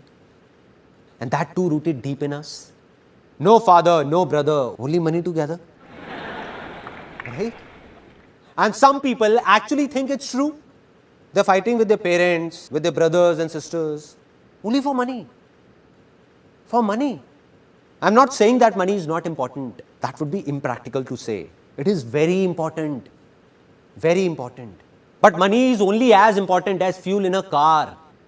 Neither more nor less.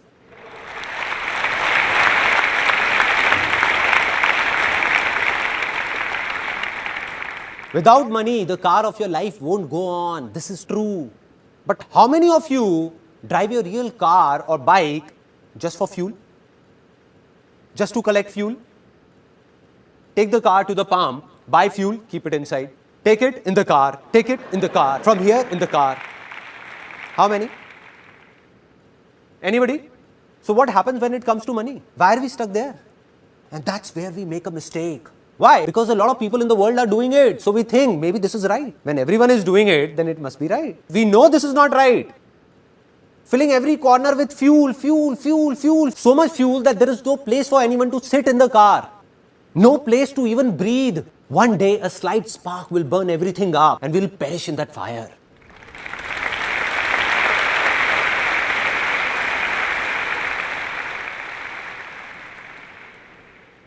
It's going on, no? People are burning. They might be successful in everybody's eyes, but not in their own. And this is no theory. If on one side we have somebody for whom money is everything, who is very selfish and he has a lot of money, a lot, but he has only money, nothing else. No happiness, nothing at all. Neither does he give happiness nor gets happiness. And on the other side is someone who might not have that much money, but he believes in just one thing, spreading happiness in this world. So man like him who is spreading happiness in this world, even if he has less money, he is 1,000 times more successful than all those millionaires. 1,000 times. This is called real success. And on the other hand, make those people come and stand here who might have a lot of money, but don't have the courage to give, courage to share, to be happy, to give happiness and smiles. They can't look into anyone's eyes and say that they are successful. They can't. The world says they are, but they are not. Now let's talk about how it works practically, the sharing logic. There was a stage in my life when I was doing photography and I used to do everything myself. I was the office boy, I was the cleaner, and there was a small studio in one corner of my house. Had put a table chair over there. Used to serve water to people, did photography, counseled people, talked to them. And I realized that I won't be able to do it all by myself. So I recruited a female on somebody's reference and a female joined. Now when that female came for the job, she asked for 10,000 rupees as salary I can't give you 10,000 rupees, but 8,000 rupees is fine with me. So she joined. And within 2 months of when she joined, work started increasing at a good pace. After 2-3 months, I thought that presently I earn 20 to 25,000 rupees a month, out of which this girl only takes 8,000 rupees. I have no sense. So I told her politely that I can't give you 8,000 rupees, but 6,000 rupees is fine with me. Do it or not, your choice. And she left. After she left, for 1 complete year after that, I was stuck where I was. Couldn't move ahead a single step, even a single step. Anybody, anywhere in this world, if he says that he can do everything alone, then he is lying. He needs people to help him out. But why will anyone help somebody else before helping his own self? So he will help you only if you will also think of helping him. Simple.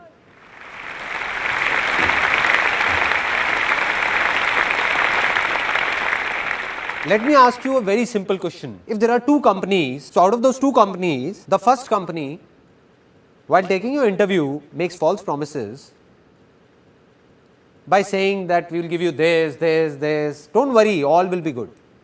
But when you go and join, it's completely opposite. Like there was nothing about paying extra for overtime.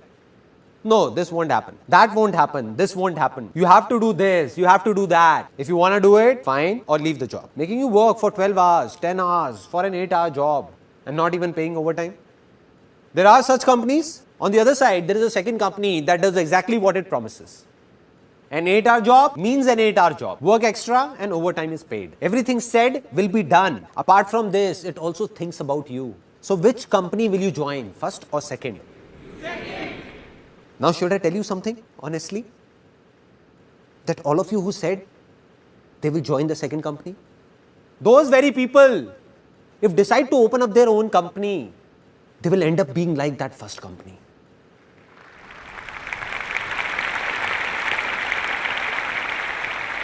They'll forget about it.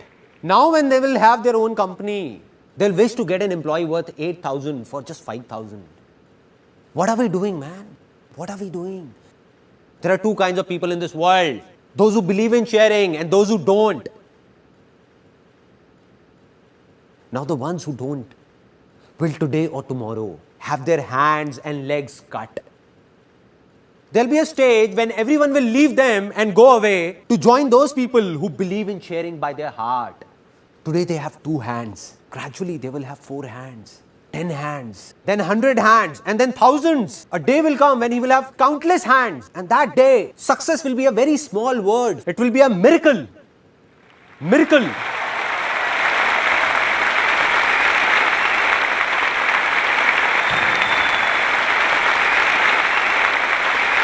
People will say impossible. How did this happen? How can this happen? How did this happen? How can he in such less time? How can he do it? How can? It's simple, man. He knows about sharing and you don't. The day you do, your life will also be full of miracles. Everywhere.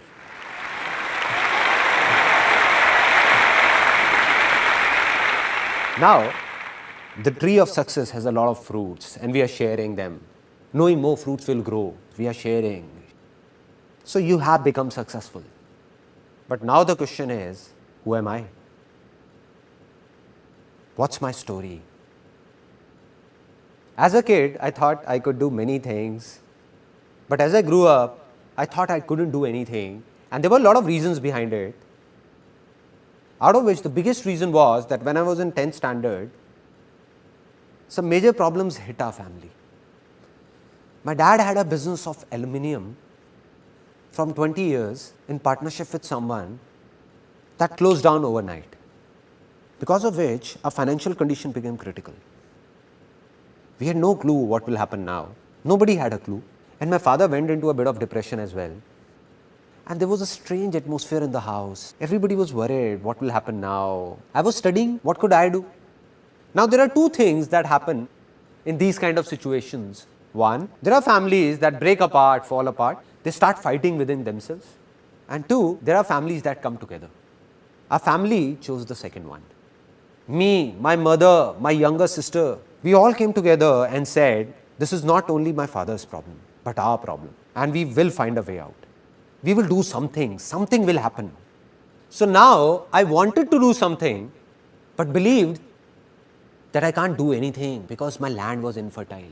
So we tried a lot of things, like we did a business in which my mother used to pack handmade sweets, and I used to go and give those boxes to people, and I took those sweets here and there, distribute pamphlets in my friends and relatives everywhere, but that didn't work and closed down. After that, we opened up a telephone booth, photo state, STD, PCO. My mother used to run it. At times, I also went there to help her. And going there, my land became even more infertile. Because I saw people fighting with my mother for just 25 paisa. I felt angry.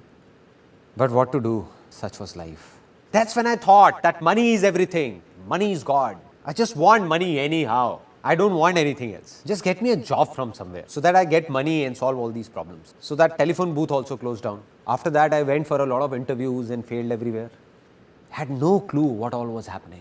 And then came the turning point of my life. I went to a seminar. It was a multi-level marketing company seminar. I was 18 at that time, and honestly speaking, in that 3-hour long seminar, I didn't understand even a single thing. Everything went through here. And I exactly remember where I was sitting. It was an auditorium, and I was sitting on the third seat from here. I was looking at a 21-year-old guy standing right here. Till the time he kept talking, nothing entered my mind, everything bounced off. But then he said something in the end. He said, I'm 21 years old and I'm earning 200,000 rupees a month. What they had done was, had got a big photocopy of that check and was showing it on stage, and I was counting zeros sitting there.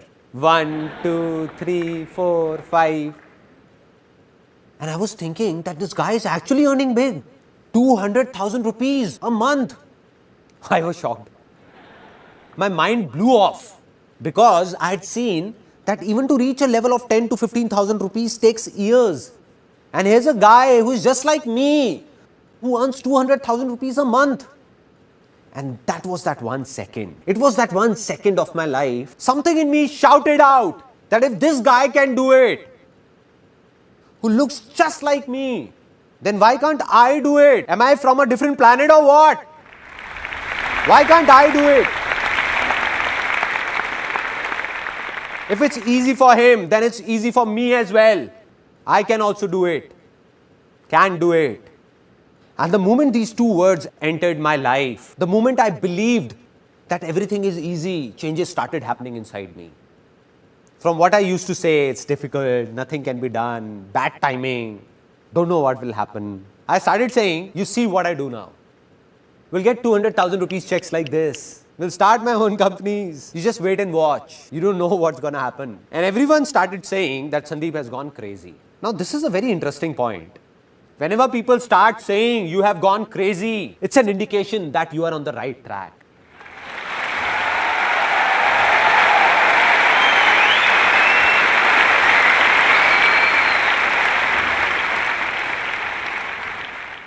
A tinge of craziness is a must.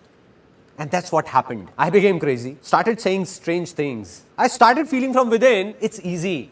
Land became fertile. 1 step complete. Now the second step, to discover what to do. Now there were 2 voices, outer voice and inner voice. I saw that man on stage and looking at him, I said, I want to be like him.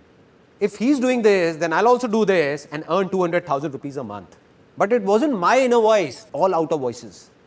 So I took around 20-25 people to that company and nobody joined. In fact, the ones I took ridiculed me saying, where did you take us? And how much will you give us out of your 200,000? So I failed badly. And there were 2 reasons why I failed. 1, it was not my inner voice. And 2, I didn't understand sharing. I was taking people there not for their benefit, but for my selfish reasons. As an 18-year-old, all I thought was to solve my own family problems. To hell with these people. So I couldn't fool people. So back then when I failed, was it my good luck or bad luck? Bad luck, no. How can it be good? As per that time, it was bad luck only, no? But this is the very mistake, because nothing is bad in this world. Because whatever happens, happens for the best. Success comes from experience, and experience comes from bad experiences. Which means that success can only come to you with experience, and experience can come to you only through bad experiences, not with good experiences. Right. And this is what I understood. When I went to that company, it was not a waste. Although I failed financially, but I got to know about a lot of good things and started understanding them. Different things entered my mind that I understood that yes, I understood that even failures are useful. So I didn't feel sad. After that, I heard outer voices once again. Again, I made the same mistake. I was told by my relatives, family members, don't know seriously or not. They told me that Sandeep, you have got looks of a hero, man. And I thought so many of them couldn't be wrong. I heard the outer voice and went to become a hero, to be a model. I said I will. If everyone is saying, I will. So I went and saw that heroes like me, thousands, are standing in a queue and eating roadside burgers. I said to myself, Sandeep, there you go, dude. But I didn't lose hope. I was determined to do something easy. It's easy won't work till the time it doesn't come from inside. And that's what happened. I told myself many times that I'll do it, I will. But it wasn't from within. To become a model or a hero or do acting. Used to go for auditions but went blank. Forgot everything. Didn't enjoy it from inside. Did some music videos as well. Such music videos that if I make you see them, you would die laughing. When my 5-year-old son is troubling everyone, ransacking the house, then my wife just plays that video and my son sits there looking at the screen and says, "Is this dad?" What is he doing? So this time also, I failed. I believe, like I just told you, that you can only be successful because of your failures, not because of your success. So this big failure of my life was about to be the reason behind a very big success of my life that I didn't know, realized it later. How?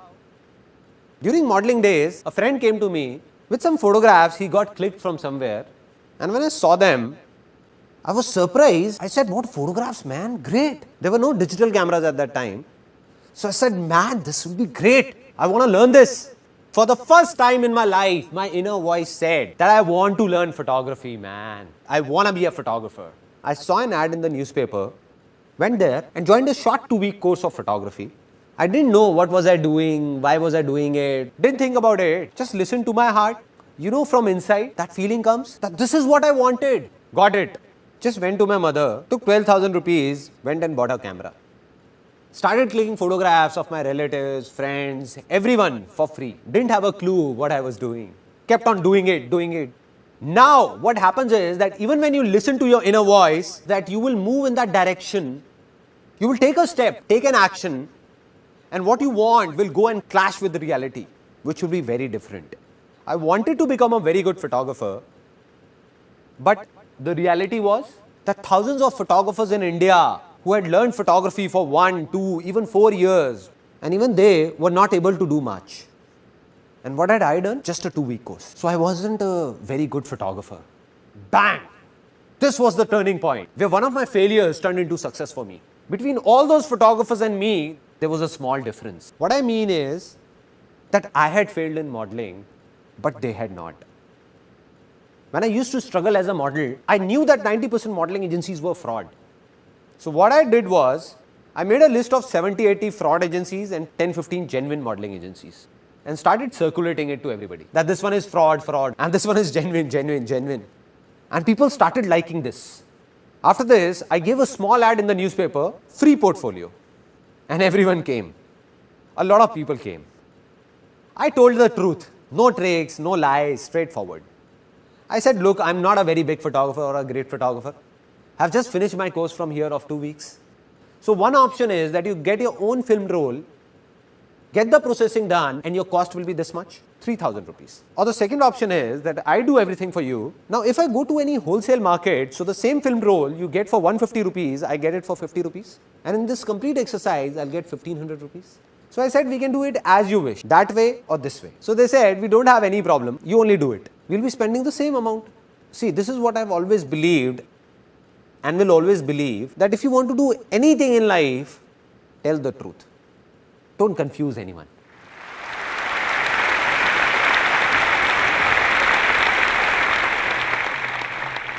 And people came. I still remember that I had spent 4,800 rupees on that first ad, because of which 7 or 8 people got their portfolios done from me, and the first income of my life, 15 to 20,000 rupees, came from here. This was the first success of my life.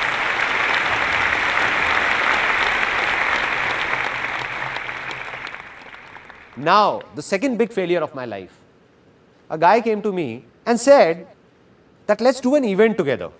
Let's do a New Year party. They are in fashion these days. Everybody's doing it. Now my inner voice said that I wanted to do an event for a long time. I said, okay, I'll do it with you. No worries. It's just that I don't have the money on me. He said, you don't worry about the money. I'll take care of that. You just execute it. I said, okay, it's a deal. I'll work for a month, organize the party and do everything. Investment will be yours and we will share the profit equally. He said, okay, done. He gave me 15,000 rupees and I distributed those 15,000 rupees to everyone. I paid to the banquet guy, the DJ, caterer, all of them knew me. I went myself and paid some advance to the printer, got the prints made like stickers, posters, went to some universities and put them around like banners and all. Now the problem occurred when just 3 days before the event, that guy came to me and said that I can't give you any more money. I said, but we have to give the money because I have to make all the payments or else they know me and will catch hold of me only. He said, it's your problem, drop the event. I said, no.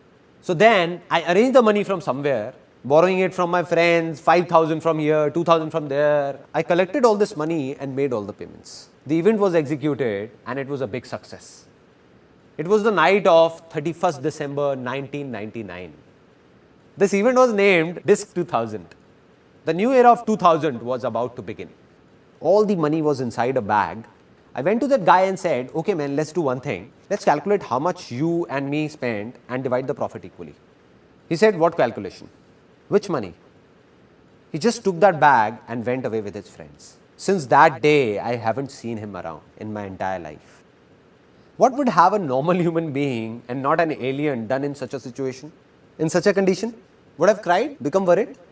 I felt happy because somewhere inside I believed that life's experiences come from bad experiences, and I felt happy and said, wow man, this is it. Such a bad experience. What else could be worse than this? I felt happy. And my mother, who is sitting here, would remember when I came back home at 1:30, I put the music on full volume in my room, on full volume, and started dancing alone. Dancing. My parents came in and said, what's up son? Seems like your event was a hit. I said, don't ask how big a hit. Just don't ask. And when I told them that this is what happened, I got a lecture for 30 minutes. They said, you are very innocent, dumb.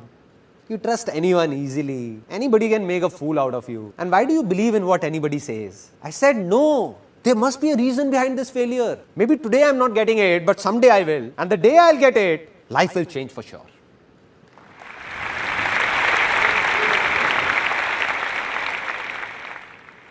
One year passed by, 2 years passed by, I didn't get it. Didn't know what was that failure for. Until in 2003, I had reached a level in photography where I got stuck. The problem was that in photography, it's not only the work but the name that sells. It means that no matter how good I was, but because I didn't have a name, so all those people who got their photos clicked by me were rejected by modeling agencies saying, what trash. What an amateur shoot.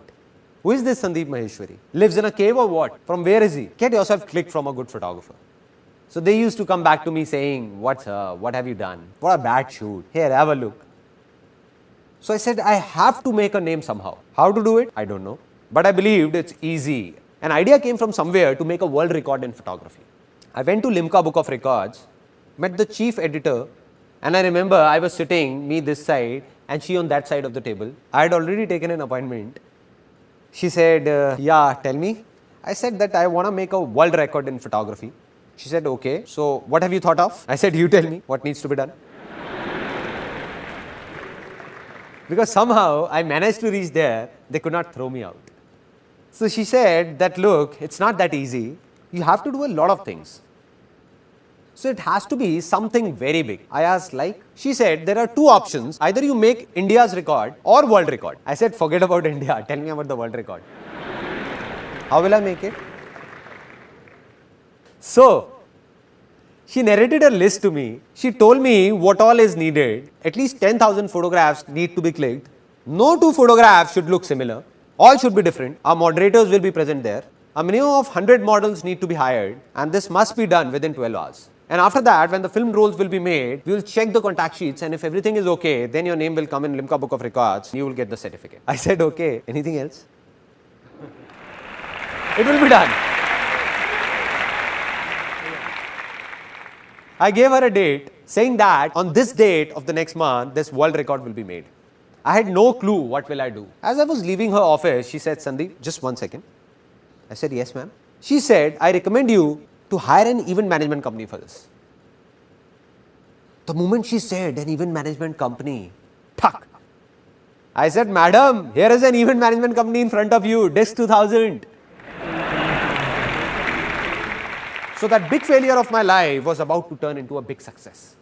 And from there I got the confidence that I will make the world record. And when I told my friends about it, they said, what are you saying, man? You will create a world record? You will hire an event management company? Spend 300,000-400,000 rupees? I said, no event management company. I'll do it myself. They said, okay, models. You need 100 models. And one model will charge at least 5,000 rupees. Do you have that much of money, 500,000 rupees to give to the models? I said, I don't even have 10,000 rupees. I don't know how or what will I do. I don't have it. But I said, this world record will be made. They said, no. I said, yes, it will happen. I kept saying, it will, it will, it will. And when we ask from within, we get answers. And I got the answer. A model was sitting in front of me. It was a very interesting moment. He said, I don't have this much money for the portfolio, but I can give you 500 rupees. I said, no issues. No issues, my inner voice said. I said, I'm making my world record. And you just give me 500 rupees. Your photos will be clicked. My world record will be made. And you will get a portfolio in just 500 rupees. Any problems? He said, no problem. I spread this message across. People queued up after that. Somebody is making a portfolio in just 500 rupees. A portfolio otherwise made in 30,000 rupees is being done in just 500. A total of 122 models came. More than 10,000 photographs were clicked in 10 hours and 44 minutes. No two shots were similar. The whole event was managed by me. And at the end of the day, my world record was made.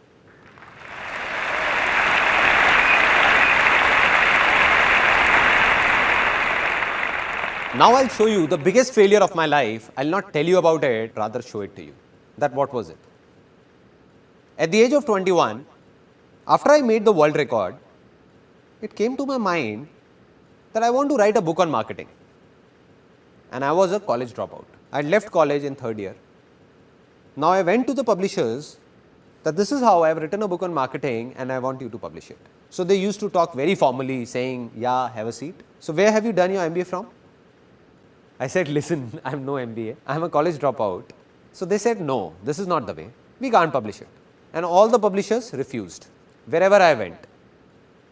But I said, I'll do it myself. I will publish this book, come what may. I got it published and here's that book right in front of you that I wrote at the age of 21 on marketing. Now what is so special about this book? It's written on it that it's one of the most unusual books in the world. One of the strangest. Why? Because almost all the books in English open this way, like this. But this one opens from here.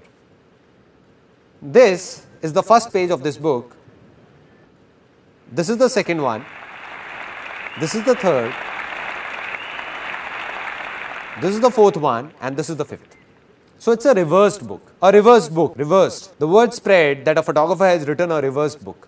People talk about doing something out of the box, something different. I think it's all pointless. You hang yourself upside down from a tree and say it's different. It's pointless, no? There has to be a reason. So the reason why this book is reversed was written on the first page at that time. And the reason was, a big reason, if you can't even change the way you read, how can you change the way you think?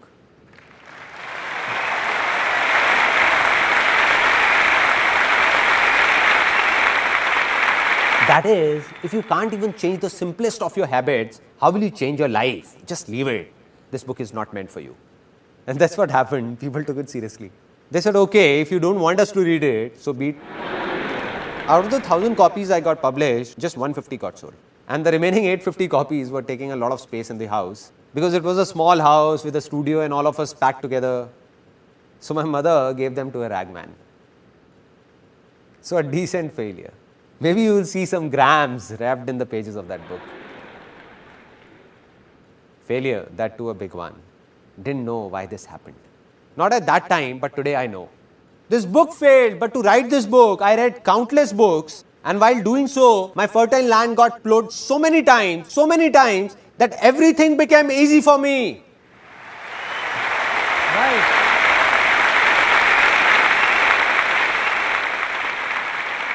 So today, everything I am is because of my failures. Now, final points.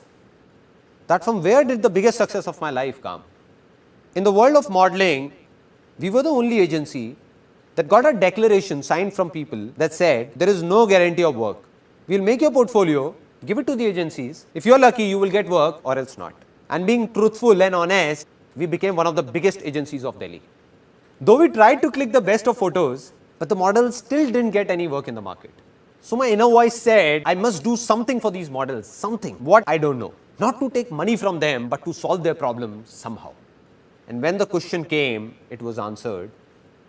An ad agency guy came and said that I don't have time. We will scan this photograph only and print it in the ad. Do you have any problem? I said, why would I have a problem? I called up the model and said, do you have a problem? He said, what are you saying, sir? What problem? What else can I ask for? That if my photograph comes in a newspaper or an ad, the photo got printed, that model was happy, I was happy, and ad agency was happy. And this was that turning point of my life.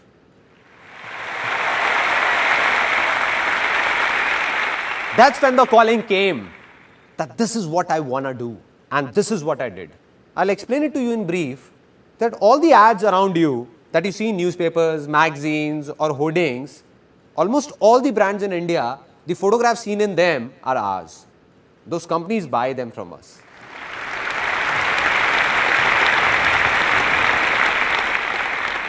So today in the given situation, if you ask me that what's success for me, then here is a simple answer to it in a few things, because success is not just limited to one thing but many things in life, various aspects of life. So one of my aspects, that this company Images Bazaar was started to do something good for those models 6 years ago.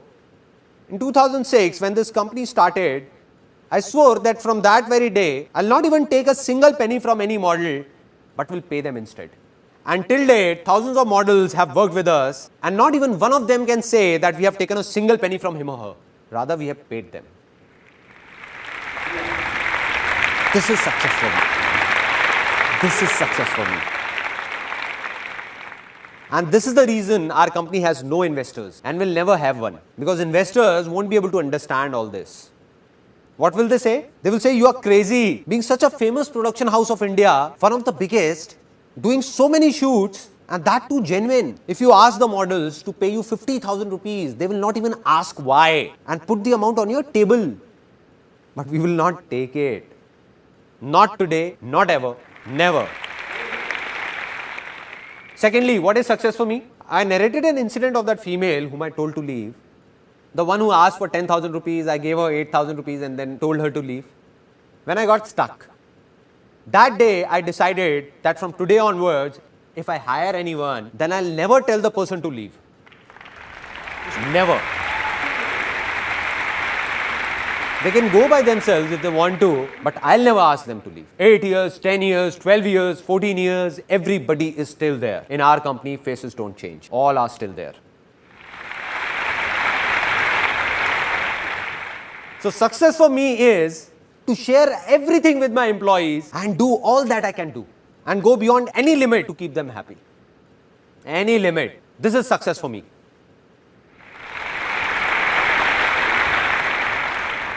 If you ask me that what do I believe today, am I successful or not? I look straight into your eyes and say, yes, I am successful. Why so? Is it because of the work I did in the past? No man, that was past. All the awards I got, business I did, that is all gone. That was past. It doesn't matter. There are many people in this world who keep on saying that I failed once in the past and keep saying I'm a failure, failure, failure. Come on, man, it's not that you are a failure, you were a failure. You were. Right. On the other hand, there are people who became successful in one thing in the past and keep talking about that only. Keep talking that I am successful. I am. You know why? Because 20 years ago I did that back then. No, man. What are you doing today? Are you really happy today? You were happy back then. But today, are you doing what the world expects you to do? Or are you doing what your inner voice says? If you're following your inner voice, then only you are successful. Otherwise, you were a success yesterday, but you are a failure today. So I am successful today because of what I am doing today. While you'll be surprised to know that some people still think of me as a big failure. Why? I'm doing so many good things. Business is good, everything is good. Those people who were running in a race with me, and everybody believed that Sandeep Maheshwari will become the biggest entrepreneur of India. But I stopped running. I said, continue. I'm not in this race. So as per them, all this I'm doing today is out of their comprehension. But I'm a failure for them and it doesn't make a difference to me. To hell with them. It doesn't matter whether someone praises me or abuses me. It's all temporary. Today you all are praising me because you're feeling good. But tomorrow in media, if you read something negative about me, then you'll be the ones abusing me, cursing me. You only will be saying, what man, what a cheap fellow. So will I be a failure then? So will I be saying that I'm a failure? So I'm not successful because some people think that I'm a success. Or some people think I'm a failure. I am successful because I believe that I am a success.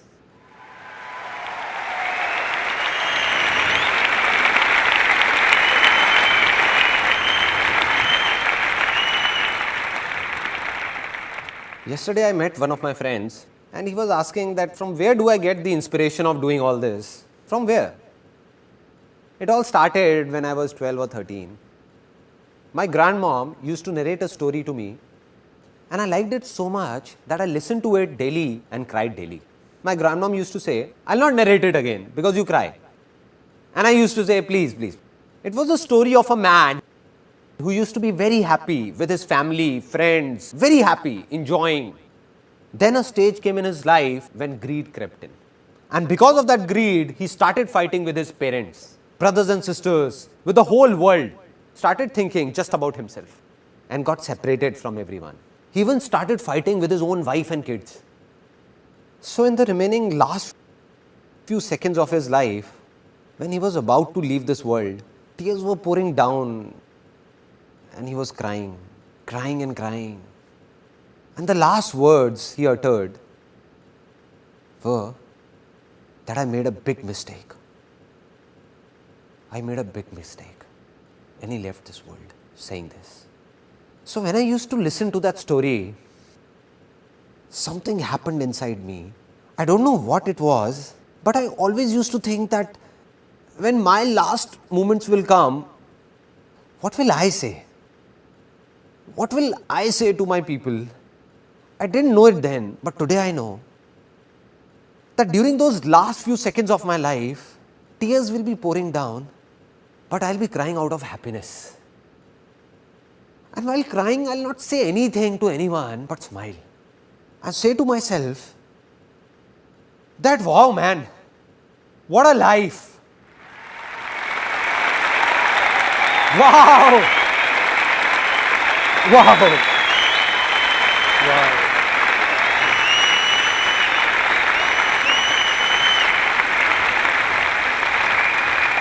This is life. This is life. I did it. Saying this within me only, not saying anything to anyone, no regrets whatsoever. Now, the final moment of this seminar. I told you in the beginning of this seminar that I don't want anything from you and will never talk about my benefit. I lied to you. I'll ask for something. Won't let you go like this. I'm going to ask for something. So I'm going to ask for something from you from the bottom of my heart. If possible, give it or else don't. So I fold my hands and request you all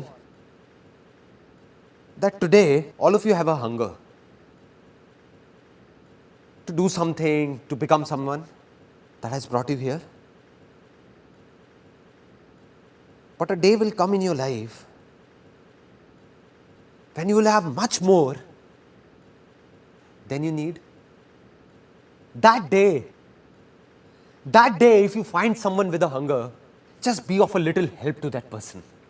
That's it.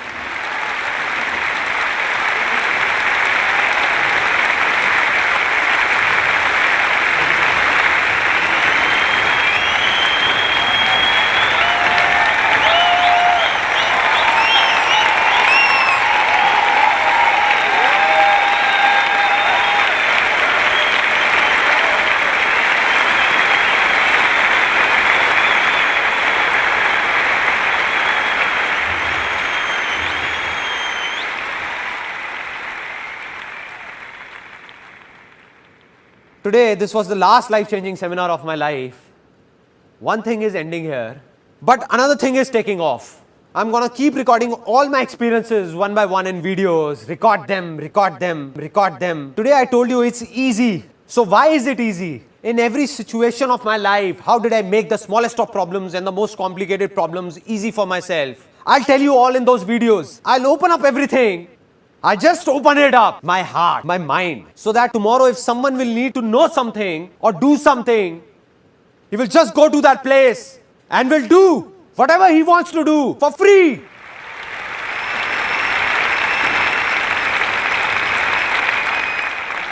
And I'll go from this world, but millions like me will come forward. Millions out of you only. Millions like me, where I am standing, right here, someone else will be here, some other crazy fellow, someone else will be doing something like this, and this world will change. This world will change.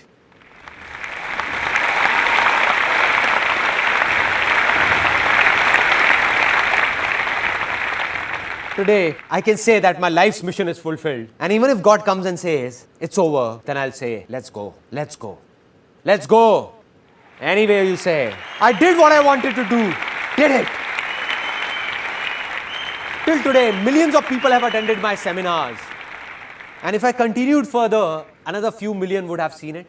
But now it's video recording, this video recording that's going on will be watched by billions in near future. Out of them, a few people will be there whose conscience will call out, not from here, but from here, that I have to share with those people who need me. And the day this happens,